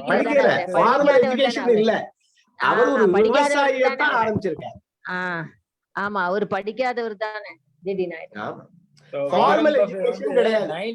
99% வந்துட்டு அவர் வந்து வெல்த் கொடுக்குறாரு சார் சேரிட்டிக்கு. 1% தான் அவங்க மத்ததுக்கு எல்லாமே போகுது. 99%மே சேரிட்டிக்கு தான் கொடுக்குறேன்றாரு. இவரு $300 ஒரு மோட்டார் பைக் வாங்குறாரு 1920லயோ 26லயோ. அதை பிரிக்கிறாரு அக்கக்கா, மறுபடியும் 3 தவணை அதை சேர்க்கிறாரு. அப்புறம் அதுல கத்துக்கிறாரு. நான் கத்துக்கிறது தான் முடியுங்கிறாரு. படிப்புல ஒண்ணு இல்ல, நம்ம முயன்று கத்துக்கதான் முடியும்னு ஒரு கொட்டேஷன் இருந்துச்சு. அந்த கொட்டேஷன் எழுதி வச்சிருக்கேன், அதான் சொல்றாரு. பில்கேட்ஸ் வந்து பெற்ற பிள்ளைகள் 2, வளர்ப்பு பிள்ளைகள்னா 2 4. ஆனா அந்த பிள்ளைகளுக்கு $10 மில்லியன் மட்டும்தான் எழுதி இருக்கிறாரு. அவருடைய சொத்து, நிகர சொத்து $100 பில்லியன் கிட்டத்தட்ட. குழந்தைகளுக்கு தலைக்கு $10 மில்லியன், மிச்சம் அவங்களே சம்பாதிச்சுட்டு தான் சொன்னார் அவர். இன்னொரு விஷயம், இந்த உதாரணம் சிறந்த உதாரணம் நான் சொல்லணும்னு நினைக்கிறேன். இந்த மார்வாடிகள் இருக்காருல்ல, அவங்கள பாத்தீங்கன்னா நல்ல சொத்து இருக்கும், கடை வச்சிருப்பாங்க, பிள்ளைங்களை நல்லா படிக்க வச்சிருப்பாங்க. அந்த படிக்கும் போதே கடையில கொண்டு வந்து தொழிலை கத்துக்கிப்பாங்க. கூட்டிட்டு வந்து அவங்களுக்கு எப்படி பிசினஸ் பேசணும், எப்படி பண்ணணும்ன்ட்டு தொழிலை கிளியரா கத்து கொடுத்து அவங்களுக்கு தேவையான விஷயங்களை செஞ்சு, பணம்ன்றது அடுத்தது. அவன் முதல்ல முக்கியமா அவனுக்கு தொழிலை கத்து கொடுத்துறான். எப்படி எல்லாம் பிசினஸ் பேசணும், கஸ்டமரை எப்படி பீட் பண்ணணும், கஸ்டமர்கிட்ட எப்படி சொல்லணும், இது எப்படி குறைக்கணும், இது அவங்க கிட்ட பேசி நாம எப்படி அடிக்கிறோன்றதையும் அவன் சீக்கிரட்டையும் சொல்லி கொடுக்குறான். அதுதான் சொல்லி கொடுத்துட்டு அவங்க பாத்தீங்கன்னா அடுத்த தலைமுறை வரும்போது அவன் சொத்தை பத்தி எல்லாம் கவலைப்பட மாட்டான். நான் எப்படி பிசினஸ் பண்ணணும்ன்ற மைண்ட் மட்டும் தான் அவனுக்கு இருக்கு. அதுதான் இருக்கு அதுல. அதே மாதிரி இந்த இதுல இருந்து ஒரு ஒரு பெரிய வைர வியாபாரி வந்து கேரளால ஒரு 5-10 நாள் ஒரு பையனை விட்டார். ஒரு எல்லாரும் கேட்டிருக்கீங்களா? இல்ல, நியூஸ் பேப்பர்ல வந்தது அது. அதுதான் ராஜா வந்து பேசினார், அதை படிச்சுட்டு தான். அந்த பையன் வந்து ஆக்சுவலா வந்து 7 நாள் டைம், 1 மாசம் டைம் அவனுக்கு. கையில 5000 ரூபாய் தான் கொடுத்தாங்க. பெரிய யூஎஸ்ல படிச்சவன், கையில 5000 ரூபாய் தான் கொடுத்தாங்க. கொடுத்துட்டு நீ போய் அங்க யாருக்கிட்டையும் எந்த உதவியும் கேட்க கூடாது, இந்த காசை வச்சுட்டு நீ 30 நாள் சர்வே பண்ணணும் அப்படின்னு சொல்லி அனுப்பிச்சு, அவன் பஸ் ஸ்டாண்டா திரிஞ்சு ஹோட்டல்ல சர்வேர் வேலை பார்த்து, அந்த சர்வர் வேலை பார்க்கும் போது யாரோ ஒரு ஐடி கை போயிட்டு அவனை பார்த்து, இது பல இடத்துல வேலை பார்த்திருக்கான், கஷ்டப்பட்டு இருக்கான், சட்டெல்லாம் வந்திருக்கு. சொல்றீங்களா சார்? இல்ல இல்ல அந்த அதுக்கப்புறம் கஷ்டப்பட்டு ஹோட்டல் சர்வரா வேலை பார்க்கும்போது ஒரு ஐடி கை பார்த்து பேசும்போது, அவன் சர்வர் வந்து சொல்லும் போது, நீ பேசுற ஆக்சென்டே வேற மாதிரி இருக்கு, நீ இங்க இருக்க வேண்டிய ஆள் இல்லையே அப்படின்னு சொல்லிட்டு இது பண்ணி, உனக்கு நான் எதனா வேலை கொடுக்குமான்ட்டு அடுத்த நாள் அவன் வேலைக்கு ரெடி பண்றான். அவன் போய் ஹெச்ஆர்ல போய் அங்க போய் அவங்க கம்பெனில பேசும்போது யாரோ சர்வரை கொண்டு வந்து நீங்க சொல்றியடான்னு திட்டினாங்க அவனை, உனக்கு தேவையா அப்படின்னு சொல்லிட்டு. அவன் அந்த வேலையை பார்த்து இவனுக்கு அரேஞ்ச் பண்ற நேரத்துல அவனோட பீரியட் முடியுது, 30 நாள் பீரியட் முடியுது. அங்க இருந்து ஒரு டீம் வருது, இவனை தூக்கிட்டு போகுது. அதாவது அந்த 30 நாள்ல நீ வந்து மக்கள் எப்படி எல்லாம் கஷ்டப்படுறாங்க அப்படின்றத நீ கத்துக்கணும். பெரிய மிகப்பெரிய பில்லியனர், அவங்க பெரிய பணக்காரர், ராஜஸ்தான்ல இருந்து இங்க இருந்து அமைச்சிருக்காங்க, கேரளால கஷ்டப்பட்டு இருக்காங்க. அப்போ ஒரு தொழில், ஒரு பெரிய பண வசதி இருந்தா கூட அவங்களுக்கு பிள்ளைங்களுக்கு என்ன வேணும்ன்றதை எவ்வளவு அழகா கத்து கொடுக்குறாங்க. அது நம்ம செய்வோமா? சாதாரணமா நம்ம பிள்ளைங்களை போய் ஒரு 10 நாள் போய் ஒண்ணும் தெரியாதுல இடத்துல நீ போய் காஞ்சி போயிருந்தா, ஒரு நாள் நம்ம பிள்ளைங்க வந்து சாப்பிடாத இருந்துச்சுனாவே நம்ம அப்படியே நொந்து விடும் நம்ம. ஆனா அந்த ஒரு நாள் சாப்பிடாத இருக்கிறப்ப அவன் எவ்வளவு கத்துக்கிறான்றத நம்ம உணர்றது கிடையாது. அந்த அந்த பரம்பரையில வந்து அவங்க வந்து கரெக்டா அதை செஞ்சிருக்காங்க, அந்த பரம்பரை எல்லாருமே செய்யறாங்க. அந்த உணர்தல் வேணும். மக்கள் எப்படி கஷ்டப்படுறாங்க, மக்கள் பணம் இல்லைன்னா எப்படி கஷ்டப்படுறாங்க, பணம் இல்லைன்னா நீ எப்படி கஷ்டப்படுவ அப்படின்றது தெரிஞ்சாதான் நாங்க சம்பாதிச்சிருக்கிற அந்த காசு வந்து அதனுடைய மதிப்பு உனக்கு தெரியும் அப்படின்றத சொல்லி கொடுக்குறாங்க. அப்ப எவ்வளவு ஃபேமிலிஸ், எவ்வளவு இதெல்லாம் நம்ம கத்துக்க வேண்டிய விஷயங்கள். இன்னொரு அனிக்டோட் அவர் ஸ்டீஃபன் சொன்னதோட ஜெயின் கம்யூனிட்டி, ஒரு இந்து என்ன பண்றாரு, 4 வயசு குழந்தைய தூக்கி பழனி மேல வச்சுட்டு குதிங்கிறாரு. குழந்தை பயமா இருக்குதுன்னு சொல்லுது. அப்பா புடிச்சுக்கோண்டா, நம்பணும்டா, குதின்னா குதிக்கிறான், அப்பா புடிச்சுக்கிறாரு. இது ஒரு ஜெயின் பாத்துடுறாரு, நல்ல டெக்னிக்கா இருக்குது, நம்ம கூட வீட்டுல பண்ணலான்னுட்டு அவருக்கு 4 வயசு குழந்தை அந்த குழந்தைய தூக்கி பழனி மேல வச்சுட்டு குதிங்கிறாரு. குழந்தை பயமா இருக்குதுன்னு சொல்லுது. அப்பா இருக்கிறேன், புடிச்சுக்கிறேன், குதின்னு சொல்றாரு. குழந்தை குதிக்குது, இவர் நகர்ந்து போயிடுறாரு, குழந்தை கீழே விழுந்து கால் வலிக்குது. சரியா? குழந்தை அழுது, அப்பா நீ புடிச்சுக்கன்னு சொன்னியே, நான் உன்னை நம்பி குதிச்சனே அப்படின்னு சொல்ற போது அப்பா சொல்றாரு, நீ ஜெயின் கம்யூனிட்டில பிறந்திருக்கிற, பணம்னு வந்துச்சுன்னா உங்க ஒப்பனை கூட நம்ப கூடாது, பாண்ட் பேப்பர்ல கையெழுத்து வாங்கி தான் கொடுக்கணும், இதுதான் முதல் லெசன் அப்படின்னு சொல்லி கொடுத்தாரு.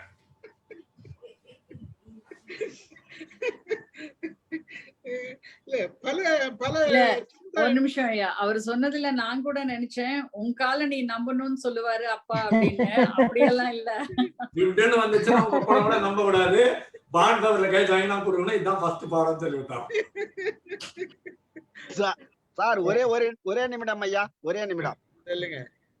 தீபாவளி வருஷ பிறப்புக்கு எண்ணெய் தேய்ச்சி குளிப்பாங்கல்ல, அது போல குளிக்கிறதுக்கு 2 பிள்ளைங்க ஒரு குடும்பத்துல அவங்க அப்பா இட்டுன்னு போறாரு குளிக்கிறதுக்கு. கிணறு இருக்கிற விவசாய கிணறு, அங்க நிக்க வைக்கிறார். 2 பசங்களுக்கு நீச்சல் தெரியாது. நிக்க வச்சுட்டு ஒரு பையனை குதிரா கிணத்துலன்றாரு. அப்பா உத்தரவு போறாரு, அவன் குதிக்க மாட்டேன்றான். டேய் நாங்க பாத்துக்கிறேன், குதிரா, நான் காப்பாத்த, எனக்கு நீச்சல் தெரியுன்னு. இல்ல அந்த பையன் குதிக்க மாட்டேன்றான். அவனை விட்டுறது. இன்னொரு பையனை சொல்றாரு, குதிரா குச்சிடுறான். குச்ச உடனே கரையேற்றி விட்டுறாரு. அவர் அந்த பையனை மீட்டு எடுத்து விட்டுறாரு. வீட்டுக்கு வந்துட்டு உடனே இந்த 2 பிள்ளைங்கள்ல நடந்தது அவங்க அம்மா கிட்ட சொல்றாரு. அவங்களோட அம்மா பாட்டி கேட்டுங்கிறாங்க, இது எந்த பையன், நான் சொன்னது இந்த பையன் செஞ்சான், இந்த பையன் செய்யலன்னு. அப்புறம் அப்பா வந்து அன்னைக்கு முழுவதும் அந்த விழாவில் சாப்பிடாதே மன வருத்தமாயிறாரு. என்னன்னு கேட்டதுக்கு, நான் சொல்லியும் செய்யல பாரு, அந்த புள்ள பழிச்சுக்கும், நான் சொன்னதை என்ன நம்பி செஞ்சது பாரு, இந்த புள்ள கேப்பாரு பேச்சு கேட்டு கெட்டுப்படும். ஏன் அது உயிரை அது காப்பாத்திக்க தெரியுது, அதனால அது குதிக்க மாட்டேன்னு மறுத்துது. இது என்ன நம்பி குதிக்குது, அது வந்து எப்படி பழிச்சுக்கும்? அது என்ன நம்பியே சார்ந்து வாழ முடியுது வருங்காலத்துல. இந்த பையனை தான் நான் காப்பாத்தணும்னு அவங்க அப்பா முடிவு எடுத்தாராம். அது தான் உயிரை காப்பாத்திக்க அது முடிவு தன்னால எடுக்க தெரிஞ்சிருச்சு. அதுக்கு மாறுது. இது ஒரு அருமையான கருத்து அந்த பெரியவர் சொன்னார் சார். அதாவது நீங்க சொன்னது ஒரு பக்கம் சிந்திக்க வச்சிருச்சு எல்லாரையும். நாங்க எதிர்பார்த்ததெல்லாம் வேற, நீங்க சொன்ன கருத்து வேற. இதுவே நான் வேற ஒரு வெர்ஷன் சொல்றேன் சார்.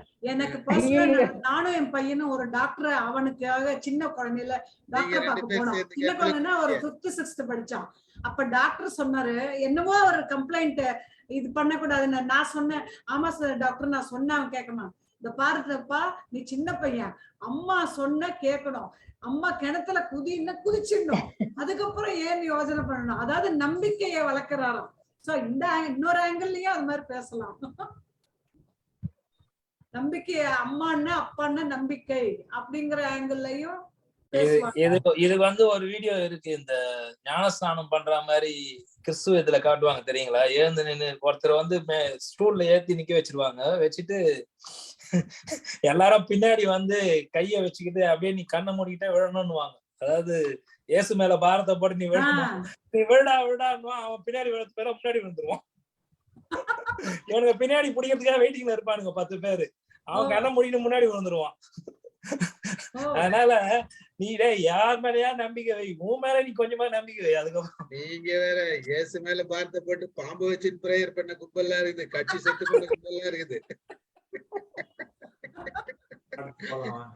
அது பேச்சு மாறி போயிட்டே இருக்கும். நமக்கு அடுத்த குரல் ரொம்ப ரொம்ப நல்ல குரல். மேற்பிறந்தார் ஆயினும் கல்லாதார் கீழ்பிறந்தும் கற்றார் அனைத்திலர் பாடு. மேற்பிறந்தார் ஆயினும் கல்லாதார் கீழ்பிறந்தும் கற்றார் அனைத்திலர் பாடு. கல்லாதவர் சிறந்த குடி பிறப்பினர் எனினும் தாழ்ந்த குடி பிறந்த கற்றவரின் அளவுக்கு பெருமையுடையவர். பல இடங்கள்ல கீழ் ஜாதி மேல் ஜாதின்னு போடுறாங்க. ஆனா கலைஞர் சொல்றாரு கற்றவர் என்ற பெருமை உயர்ந்தவர் தாழ்ந்தவர் என்ற வேறுபாட்டை போக்கி விடுங்கிறாரு. இந்த இடத்துல இது ஜாதி இருக்குதா இல்லையா தெரியாது. அது மேற்பிறந்தார் கீழ்பிறந்தார்ங்கிற போது சாதியை குறிக்கதா இல்லையா, அது உயர்ந்தவர் தாழ்ந்தவன் வருதா அப்படிங்கிறது. இது சாதியை குறிப்பதாக இருந்தால் அது சரியில்லை, இது உயர்ந்தவர் தாழ்ந்தவர் வந்து பிறப்புக்கும் எல்லா உயிர்க்கும் சரியான சிந்தனை. அது பிறப்பிலேயே ஒரு ஆளு பெரிய ஆளு சின்ன ஆளுன்னு சொன்னா அது இந்து மதம் சொன்னாலும் சரி எந்த நாடு சொன்னாலும் சரி அது தவறுதான். புறநானூறு இதத்தான் சொல்லுது, வேற்றுமை தெரிந்த நாற்பாலும் அப்படின்னு ஆரியப்படை கிடந்த நெடுஞ்செழியன் எழுதுறாரு. மன்னன் எழுதுறான், வேற்றுமை தெரிந்த நாற்பாலுள்ளும் கீழ்ப்பால் ஒருவன் கற்பின் மேற்பால அவனும் அவனைத்தான் வருக வென்றுவார்கள் அப்படின்னு அவனைத்தான் கொண்டாடணும். கீழே பிறந்தவனையும் தான் சொல்றாங்க. அது அன்றைக்கு இருந்திருக்கு. இருந்தாலும் இவர் ஒத்துக்கல. அவன் கீழே பிறந்தாலும் அவன் கற்றாயிட்டு மேல பிறந்தவனுக்கெல்லாம் விட மேலானவன் அப்படின்னா திருக்குறள் நமக்கு சொல்லித்தரும். அது கீழே பிறந்தவங்கிறது அடிப்படையே நாங்க ஒத்துக்கலையா? நாங்க இன்னும் போங்காட்டமா ஒத்துக்கல. பல இடங்கள்ல நான் கேட்கிற கேள்வி, இன்னைக்கு பிறந்த 20 குழந்தை டைப்பர்ல போட்டு கையில கொடுத்துட்டோம்னா ஆண் குழந்தை எது பெண் குழந்தை எதுன்னு எப்படி சொல்லுவீங்க? இது முஸ்லீம் எது, கிறிஸ்டியன் எது, ஐயர் குழந்தை எது, முதலியார் குழந்தை எது, செட்டியார் குழந்தை எது, தாழ்த்தப்பட்ட குழந்தை எது, எம்பிசி எதுன்னு யாருக்கு தெரியும்? எந்த அறிவாளி வேணா கூட்டுவாங்க. 20 குழந்தை காமிக்கிறான் இன்னைக்கு பிறந்த குழந்தை, எல்லாம் டைப்பர்ல இருக்கும். எல்லா பிள்ளையும் நல்ல பிள்ளைதான் பூமியில் பிறக்கையிலே, அவன் நல்லவனாவதும் தீயவனாவதும் அன்னை வளர்ப்பினிலே. சென்ஸ் வாங்கிக்கோங்க. வினையில் தான் 20 குழந்தைய எந்த விதமான கிளாசிபிகேஷன்லயும் எந்த அறிஞனாலையும் இது ஆண் குழந்தை பெண் குழந்தைன்னு பிரிச்சு சொல்ல முடியாது. முஸ்லிம் குழந்தை, தாழ்த்தப்பட்ட குழந்தை, முதலியார் குழந்தை சொல்ல முடியாது. எந்த ஆளாலையும் பண்ண முடியாது. நோபல் அவார்டு கூட்டுவாங்க, சாமியாரை கூட்டுவாங்க, என்ன டாக்டரை கூட்டுவாங்க, சைக்கியாட்ரிஸ்ட் கூட்டுவாங்க, யாரை வேணா கூட்டுவாங்க. 20 குழந்தையும் கரெக்டா சொல்ல தெரியணும். எந்தவித அறிவியல் அடிப்படையும் இல்லாத விதத்துல பிறந்த குழந்தைய பிரிச்சிங்கன்னா அது மிகப்பெரிய கொடுமையான செயல். அதை வன்மையாக கண்டிக்கிறேன். யார் பேசினாலும் கண்டிக்கிறேன். எல்லா குழந்தையும் ஒண்ணுதான். இதுதான் ஆக்சுவலா பாத்தீங்கன்னா இப்போ திருவள்ளுவர் திருக்குறள்ல நாம எல்லாமே பொருந்ததுன்றது நாம நினைக்கும் போது சில முரண்பாடு கருத்துக்கள் நமக்கு இந்த காலத்துக்கு தகுந்த மாதிரி மாற்றிக்கொள்ள வேண்டிய அவசியம் இருக்குது. இததான் நான் முதல்ல சொன்னேன். Mind your mind. அதை நம்ம சொல்றதை விட அதை மாத்தி இந்த சூழ்நிலைக்கு எல்லாரும் பொருந்துற மாதிரி சொல்லணும். இந்த மாதிரி ஜாதிவாத பேதங்கள்லாம் உடைக்கணும்ன்றதுதான் நாம நினைக்கிறது. அதனாலதான் இந்த ரமேஷ்க்கு நான் அந்த விளக்கம் கொடுத்ததே இதுதான் உண்மை. ஆக்சுவலா பாத்தீங்கன்னா அந்த கீழ் ஜாதி மேல் ஜாதி நம்மளும் பேசிட்டோம்னா அப்புறம் என்ன வித்தியாசம் இருக்குது? இல்ல கீழ் ஜாதி மேல் ஜாதி எல்லாம் இல்ல சார், பண்பாட்டு சிறப்பு உள்ள குடி, அந்த குடிப்பெருமை தான். நீங்க சொல்றது கரெக்ட். ஆனா இதையே கீழ் ஜாதி மேல் ஜாதி சொல்லி கத்து கொடுக்கறவங்க பலர் இருக்காங்க இன்னைக்கு. இல்லையா, அப்படியெல்லாம் நம்ம எடுக்க கூடாது. வள்ளுவர் அது பிறப்புக்கும் வள்ளுவர் சொல்லல. வள்ளுவர் சொல்றது உரையாசிரியர்கள் நிறைய சொல்லியிருக்காங்க. அதுவும் பரிமேலழகர் ரொம்ப அப்படியேதான் சொல்லுவாரு. அவரையெல்லாம் நம்ம எடுக்கவே கூடாது. நமக்கு நீங்க சொன்ன மாதிரி நமக்கு புரிந்தது நல்ல பண்பாடு. இன்னைக்கு நடைமுறை சொல்றேன். இப்ப நான் இருக்கிற இந்த கேக்கனர் வீடு 24 வீட்டை இடிச்சுட்டு நாங்க 40 வீடா மாத்த போறோம். இதுக்கு பில்டரை கூட்டி வந்து கன்சல்டேஷன் பண்றோம் ஒவ்வொருத்தரா. அதுல பில்டர் சொல்றாரு, வேலைக்காரமா சமையலறைக்குள்ள நுழைய வேண்டாம் நீங்க நினைச்சீங்கன்னா நான் தனியா அவங்களுக்கு ஒரு கேட் கதவு போட்டு தரேன்னு சொல்றாரு. இன்னைக்கு கேகே நகர்ல இந்த ஜாதி பிரிவினை இருக்குது. இதை வலியுறுத்துகிற பில்டர் இருக்கிறாங்க, கைதட்டி ஆமோதிக்கிற மக்கள் இங்க கூட்டம் பக்கத்திலேயே இருக்கிறாங்க. இது ஒரு கேவலமான செய்தி. இன்றமும் நடைமுறையில இருக்குதுன்னு சொல்றேன். ஒரு கரெக்ஷன். இப்ப நீங்க அந்த ஒரு ஜாதி பிரச்சனைக்காக மட்டும் சொல்றது இல்ல சார், சேஃப்டி பிரச்சனைக்காக. அதாவது இவங்க வெளில போயிட்டா கூட அவங்களுக்கு அந்த கீ கொடுத்துருவாங்களாம், அவங்க சமைச்சிட்டு போயிடுவாங்களாம். சொல்றாங்க. ரொம்ப தெளிவா அந்த ஆளு சொன்னது, வேலைக்காரமா தீண்டத்தகாதவ உள்ள விடாத, சர்வீஸ் ஏரியால 10 பாத்திரம் தேய்ச்சிட்டு துவச்சிட்டு போக சொல்லுங்கிற ஐடியால தான் அவர் சொன்னாரு. நீங்க அந்த சிச்சுவேஷன்ல நீங்க இல்லை, அதனால உங்க இன்டர்பிரேஷன் நான் ஏற்றுக்கொள்ள இல்ல. இன்னொரு விஷயம் சொல்றேன், எப்போ சேஃப்டின்னு வந்துச்சோ அங்க வேலைக்காரமாக வேலையே கிடையாது. உள்ளே விடாதீங்க, நீ உள்ள விடாதீங்க. எதுக்குள்ள விடுறீங்க சார்? சேஃப்டின்னா நம்ம வீட்ல வேற வேற ஏதாவது வச்சிருப்பாங்க, கிச்சன்ல சொல்ல வரேன், நார்மல் ஐட்டம்ஸ் உள்ள விடாதீங்க. நாம அதுக்கு தகுந்த மாதிரி ப்ரொடெக்ஷன் பண்றோம் இல்லையா? வேலைக்காரன் வராங்கன்றதுக்காக நம்ம ப்ரொடெக்ஷன் பண்றோம். அப்ப ப்ரொடெக்ஷன் பண்ணாதவங்களுக்கு உங்களுக்கு எதுக்கு வேலைக்காரன்? அதுதான் அங்க கொஸ்டின் வருது. வீடு டிசைனே வேலைக்காரமா உள்ள விடாத மாதிரி கதவு தனியா வைப்பீங்க. நிறைய ஆணவம் இருமாப்பு இன்னைக்கு இங்க இருக்குதுன்னு சொல்லலாம். இன்னைக்கு சிட்டில எத்தனை வீடுகள் வாடகை கேட்கும் போது நீங்க எந்த சம்பளத்தை சேர்த்து கேக்குற அசிங்கமா கேக்குறவங்க இருக்கிறாங்க. எனக்கு எவ்வளவு கோவம் தெரியுமா? பலர் அந்த மாதிரி அவஸ்தைப்பட்டு இருக்காங்க இன்னைக்கும். நீங்க யாரு? நீங்க என்ன அர்த்தம் அதுக்கு? நீ வாடகை கொடுக்காத விட்டுட்டு போ. நீ எதுக்கு அடுத்து போய் ஜாதியை கேட்கிற? எல்லாம் பட்டம் போட்டு நான் இவ்வளவு டிகிரின்னு போட்டு ஒட்டிக்கணும், என்ன பிரயோஜனம்? அசைவமா சைவமா அந்த ஒரு கேள்வியிலே கண்டுபிடிச்சிருவாங்க. சார் சைவம் கேட்டா பரவாயில்ல சார், அசைவம் கேட்டா பரவாயில்ல சார். அதுலயும் ரொம்ப கொடுமைன்னு வச்சுக்க, அது வேற விஷயம். பட் நீ யாருன்னு கேக்குது? நீ ஷெட்யூல் காஸ்டா டைரக்டா கேட்காதது குறைதான். அப்படி கேட்கிற ஜனங்கள்லாம் இன்னைக்கு மெட்ராஸ் சிட்டில பல ஃபேமஸான இடத்துல இருக்கிறாங்க. நீங்க எல்லாம் எதுக்கு வாழறீங்கன்றதுதான் தோணுது. அந்த மாதிரி எல்லாம் உங்களுக்கு மனுஷன்றத மதிக்கவே தெரியாதா? அப்படி இருக்கணும். பாப்புலேஷன் சென்சஸ் நான் ஒரு வாட்டி எடுக்கிறதுக்கு போனேன். நான் வீடு வீடா கதவு தட்டி சிந்தாரிப்பேட்டில் 200 400 வீடு, நானும் ஜெயான் என்னுடைய கலீக் 2 வருமா சேர்ந்து 400 வீட்டுல வீட்டு கதவு தட்டி சென்சஸ் எடுத்தோம். அதுல கேள்வி கேட்குது, எந்த ஜாதின்னு கேள்வி கேட்குது. அந்த கேள்வியை நாங்க கேட்கிற போது அம்மா சொல்றாங்க மோலியார் செட்டியார் மாதிரி சொல்றாங்க. அவர் சொல்றாரு தாழ்த்தப்பட்ட ஜாதி சொல்றாரு. நான் சொன்னேன் 2 பேரும் மாத்தி சொல்லக்கூடாது, கரெக்டா சொல்லுங்க, உண்மை சொல்லுங்கன்ற போது அவர் சொன்னாரு, இது வெளியில சொல்லக்கூடாது சார், சொன்னா இந்த வீட்டை விட்டு துரத்திடுவாங்க சார், அதனாலதான் அம்மா அந்த மாதிரி சொன்னாங்கன்னு அவர் சொன்னாரு. நான் சென்சஸ் எடுத்திருக்கிறேன், பாப்புலேஷன் சென்ஸ் எடுத்திருக்கிறேன், வீட்டுல போய் கதவு தட்டி இருக்கிறேன், ஜாதி என்னன்னு கேட்டிருக்கிறேன். நாடு கேட்டதுனால அது அவங்களுக்கு பண்ண வேண்டிய காரியங்கள் இருக்குது, SC/STக்கு MBCக்கு. அதுக்காக அவங்க டேட்டா ஒண்ணுன்னு கேட்கறாங்க. அதுக்காக கேட்கப்பட்ட போது அந்த பெண் சொல்றா, உயர்ந்த ஜாதின்னு சொன்னாதான் வச்சிருப்பாங்கம்மா, வேற சொன்னோம்னா எங்க வீட்டு விட்டு துரத்திடுவாங்கன்னு அந்த அம்மா சொல்றா. நடராஜ் சார் வாங்க. நீங்க ஏற்கனவே சொல்லிட்டீங்க, அதான் நிலை உயரும் போது பணிவு கொண்டாதான் உலகம் உங்க மதிக்கும். அப்ப கல்வியில நாங்கள் அப்படி செய்திடலாம். சோசியல் கிளாஸ்ல நிலை உயரும் போது பணிவு கொள்வாங்களா? அது ரொம்ப டவுட் இல்லையா? சோசியல் கிளாஸ்ல நிலை உயர்ந்தா பணிவு நிறைய பேர் இருக்காங்க, உதாரணத்துக்கு நிறைய பேர் இருக்காங்க. ஆனா மக்களுக்கு கையில காசு வந்தாலே தலைகால் புரியதுன்றது நம்ம அதுக்கு எடுத்துக்கலாம். அதுக்கு உதாரணங்களும் இருக்குது. ரிசர்வ் பேங்க்ல 3 ஆபீசர் தமிழ் தாய் வாழ்த்து பாடினா எழுந்து நிக்க மாட்டேன், எந்த சட்டத்துல சொல்லி இருக்குதுன்னு கேட்டதெல்லாம் திமிர்ல வந்ததுதான். பார்ப்போம், அடுத்த குரல் போயிடலாம். அவரு 2000 வருஷத்துக்கு 2000 வருஷத்துக்கு முன்னாடி சொல்லியும் இன்னும் நம்ம அத டிஸ்கஸ் பண்ணத்தான் வேண்டியது இருக்கு. ஏன்னா அது இருக்கு. அவர் சொல்லிட்டாரு, கீழ்பிறந்தார்னு அன்னைக்கு கன்சிடர் பண்ண ஒரு ஆளு படிச்சிருந்தா அவன் மேற்பிறந்தாருக்கெல்லாம் மேற்பிறந்தார்னு சொல்லி வச்சுட்டாரு. ஆனா அதை ஒத்துக்கவே இல்லையே. படிச்சவன் கீழ்பிறந்தார்னா கீழே பிறந்தவன் தான் நினைச்சுக்கிட்டு இருந்தானே வெளியே. இத்தனை வருஷமா அது மாறலையே. அவன் படிச்சிருந்தா அவர் என்ன சொல்றாரு, இப்படி ஒரு சமுதாய அமைப்பு எப்படியோ அமைஞ்சிருச்சு, அப்படி இருந்தும் ஒருத்தன் படிச்சிருந்தான்னா அவன் மேற்பிறந்தானுக்கும் மேற்பிறந்தவன் அப்படின்னு அவர் எழுதி வச்சுட்டாரு. ஆனா அதை எத்தனை பேர் ஒத்துக்கிட்டான்னு கேக்குறேன். நம்மளே தான் சொல்லிக்கிட்டு இருந்தோமே ஒழிய, படிச்சவன் சொல்லிக்கிட்டு இருந்தானே ஒழிய, யாரும் மேல வந்தவன் நினைச்சவன் ஒத்துக்கவே இல்லை.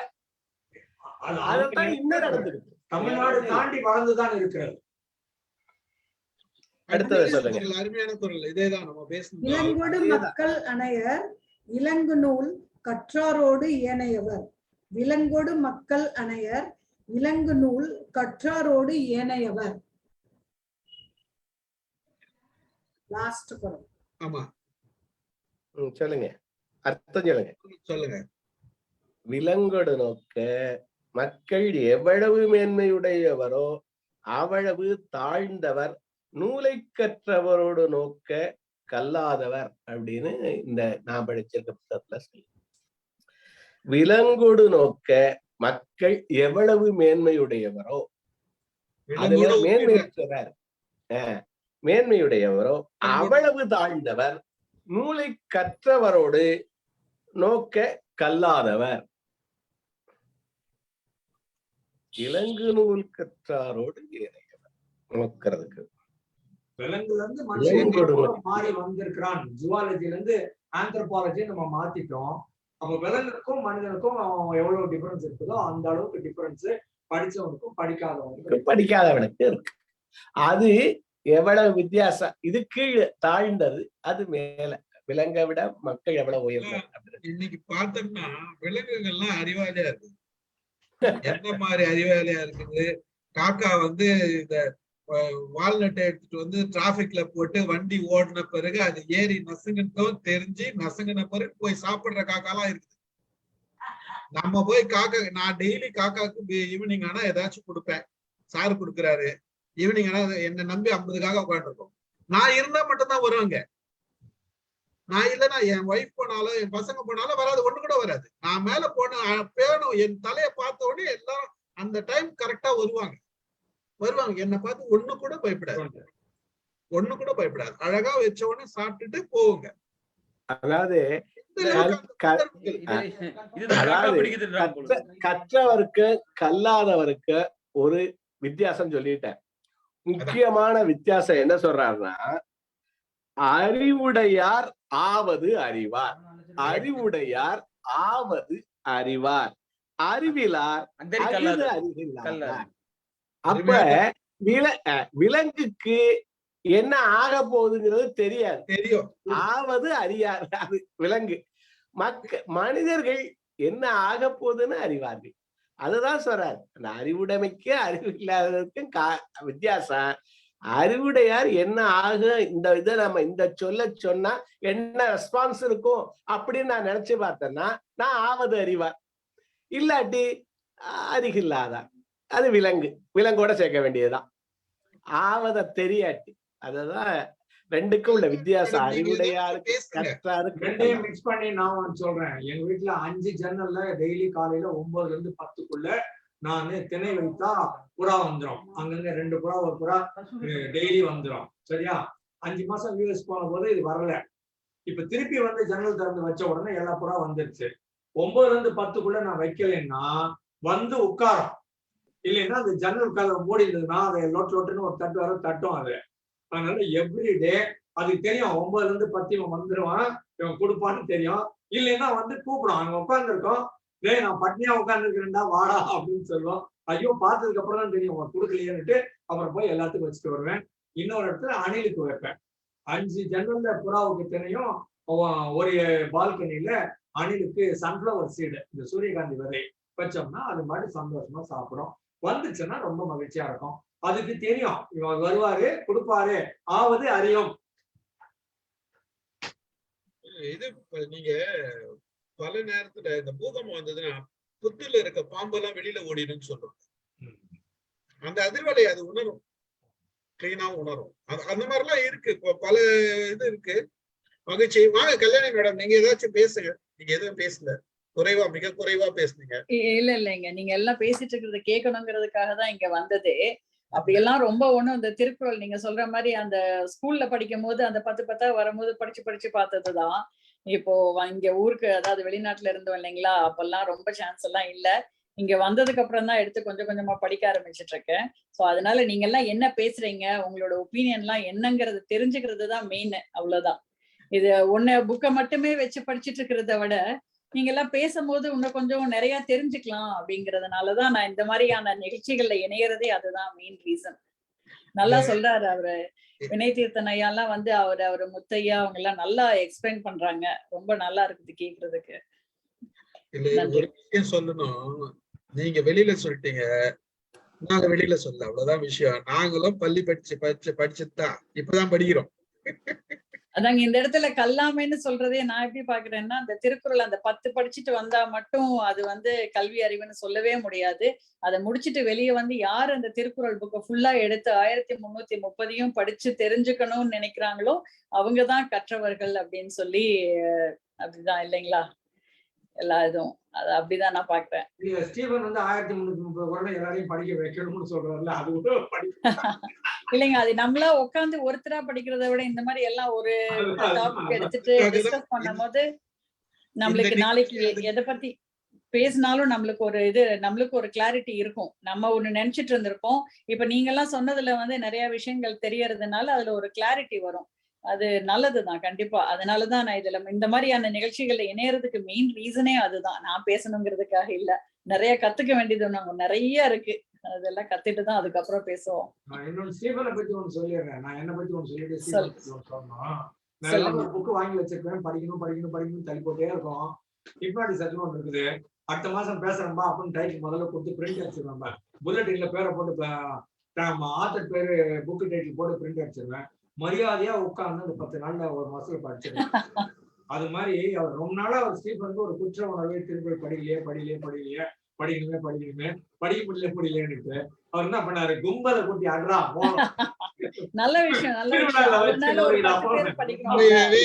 உண்மையாவே என்னன்னா, இந்த குறளை படிக்கணும்ன்றதுக்காக ஆரம்பிச்ச நிகழ்ச்சி தான் இது.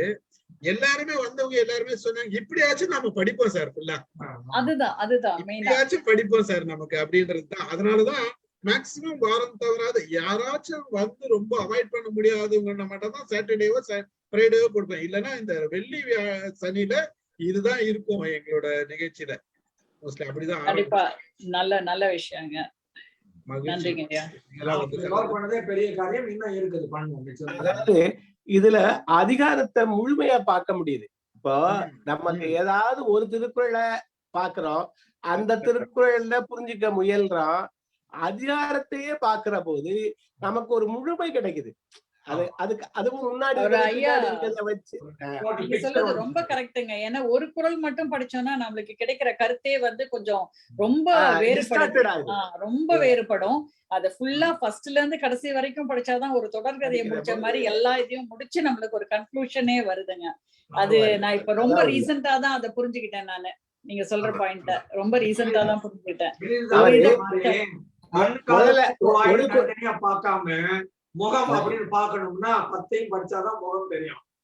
அதாவது ஒரு குறள்ல முதல்ல விளக்கத்தை கொடுத்துடுறாரு. அறிவுனா என்ன, அறிவு அற்றம் காக்கும் கருவி அப்படின்னு கொடுத்துருவாரு. அப்புறம் கீழே வரிசையா விளக்கம் சொல்றாரு. அதனால வாய்மை எனப்படுவது யாதெனின் யாதென்றும் தீமை இல்லாத சொல்லல் அப்படின்னு முதல்ல டெபினிஷன் வந்துருது. தவத்துக்கு உரு சொல்லிடுறாரு. அப்புறம் ஒவ்வொரு இதுவா அது இருக்கிறதுனால என்ன, இல்லாததுனால என்ன அப்படின்னு வரிசையா சொல்லிக்கிட்டு வர்றாரு. அந்த முழுமை கிடைக்குது. அது இந்த மாதிரி படிக்கிற போது, உங்க மாதிரி எல்லாரோடையும் கலந்து படிக்கிற போது அதுல நமக்கு கொஞ்சம் தெளிவு, நமக்கு முன்னாடி தெரியாததெல்லாம் நிறைய தெளிவு வருதுங்கிறதா உண்மை. ஆமா. நான் என்ன கற்றுக்கினேன் அப்படின்னா, திருவள்ளுவர் வந்து ஒரு அதிகாரத்தை எடுத்துட்டு ஒரு தலைப்பை எடுத்துட்டாரு. அந்த தலைப்புல பல நுணுக்கங்களை பாக்குறாரு. அந்த நுணுக்கங்கள்ல நான் உனக்கு சொல்ல வேண்டிய கருத்து என்னன்றத சொல்றாரு தெளிவா. நீ இதை செய்யலைன்னா என்னெல்லாம் நடக்கும்னு கண்ணாபின்னு திட்டுறாரு. சொல்லிட்டாரு. அதுவும் செய்யறாரு. அதாவது ரொம்ப பாக்குற மாதிரி இருக்கு. ஆனா அவரோட வார்த்தை வந்து அவ்வளவு குத்துற மாதிரி இருக்கு. அதை உண்மையாவே உள்வாங்கி உணர்ந்தோம்னா இதை விட யாரும் திட்ட மாட்டாங்க. அந்த அளவுக்கு திட்டுறாரு. முதல் 2வது குறள் இருக்க அவ்வளோ வன்மையா கண்டிக்கிறது. அது அந்த அந்த அந்த மாதிரி ஒரு சில இடத்துல அதையும் செய்யறாரு. சில இடத்துல நையாண்டித்தனமும் இருக்குது, கிண்டலா சொல்லிட்டு போற மாதிரியும் இருக்குது. பல கருத்துக்கள் இதுல நம்ம புரிஞ்சுக்க முடியுது. இதெல்லாம் நம்ம வந்து முழுசா படிக்கும் போதுதான் புரியுது தவிர, இல்லைன்னா அந்த புரிதல்ன்றது ஏதோ ஒரு குரலை பட்சம் அதுக்கு மட்டும் ஏதோ ஒரு தெரிஞ்சுக்கிட்டோம் போயிட்டோம் அப்படின்ற மாதிரிதான் இருக்கும்.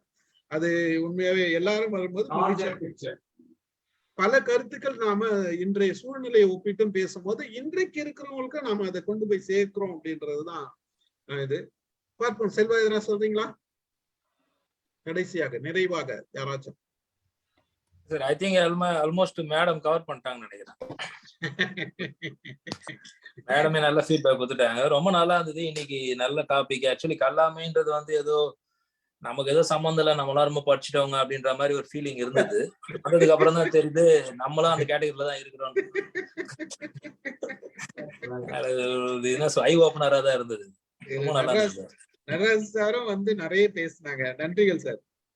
நன்றி நன்றி நன்றிகள் நன்றிகள். ஓகே, நிறைவு செஞ்சுக்கலாமா? ஒரு அருமையான நிகழ்வு இன்றைக்கு. மிகவும் சந்தோஷமாக மகிழ்ச்சியாக. ஸ்டீவன் சாருக்கு நான் பிறந்த நாள் வாழ்த்து சொல்லி நான் பிறந்த நாள் வாழ்த்து உங்களுக்கு அனுப்ப இல்லை, எல்லாரும் அனுப்பியிருந்தாங்க. சொல்றேன். நன்றிகள் நன்றிகள் சார். சொல்லுங்க சார். ராம சார். சங்க பாடல்கள் அப்படின்னுட்டு வைதேகி ஹெர்பர்ட்னு ஒருத்தங்க யூஎஸ்ல இருந்து கிளாஸ் எடுக்கிறாங்க. 9:30 சனிக்கிழமை 9:30 அந்த வகுப்பு இருக்கும். 9:30 10:30. அது அந்த 10 பாட்டு 8 தொகை 15 கணக்கு இருக்கு இல்லையா, அது வந்து ஒவ்வொன்றா கிராஜுவலா எடுத்துட்டு வர்றாங்க. முதல் நிலை 2 வாரம் ஓடி இருக்குது. இன்னைக்கு 3வது வாரம். அதுல யாருன்னா நான் வேணா அந்த டீட்டெயில்ஸை நம்ம எம்ஐஎம் குரூப்ல போடுறேன். வரணும் ஆசைப்பட்டீங்கன்னா அதை வந்து ஜாயின் பண்ணிக்கலாம். ஜூம் அது ஜூம் தான். ஜூம் தான் நடக்குதா? ஆமா. இன்னைக்கு அன்றில் பறவை அப்படிங்கறத எத்தனை இடத்துல வருதுன்னு சொல்லி ஒரு இது இருக்கு. இப்ப 9:30 ஆரம்பிக்கும் போது நான் போடுங்க மக்கள் வரட்டும். யார் பிடிக்குதோ அந்த மாதிரி ஈடுபாடு, யாருக்கு நேரம் இருக்கோ அவங்க இணைவாங்க. அவ்வளவுதான். நன்றிகள். அருமையான நிகழ்வு. எல்லாரும் நல்ல ஒரு நிகழ்வு கலந்து கொண்ட அனைவருக்கும் நன்றி கூறி நிகழ்ச்சியை நிறைவு செய்கிறேன். நன்றிகள்.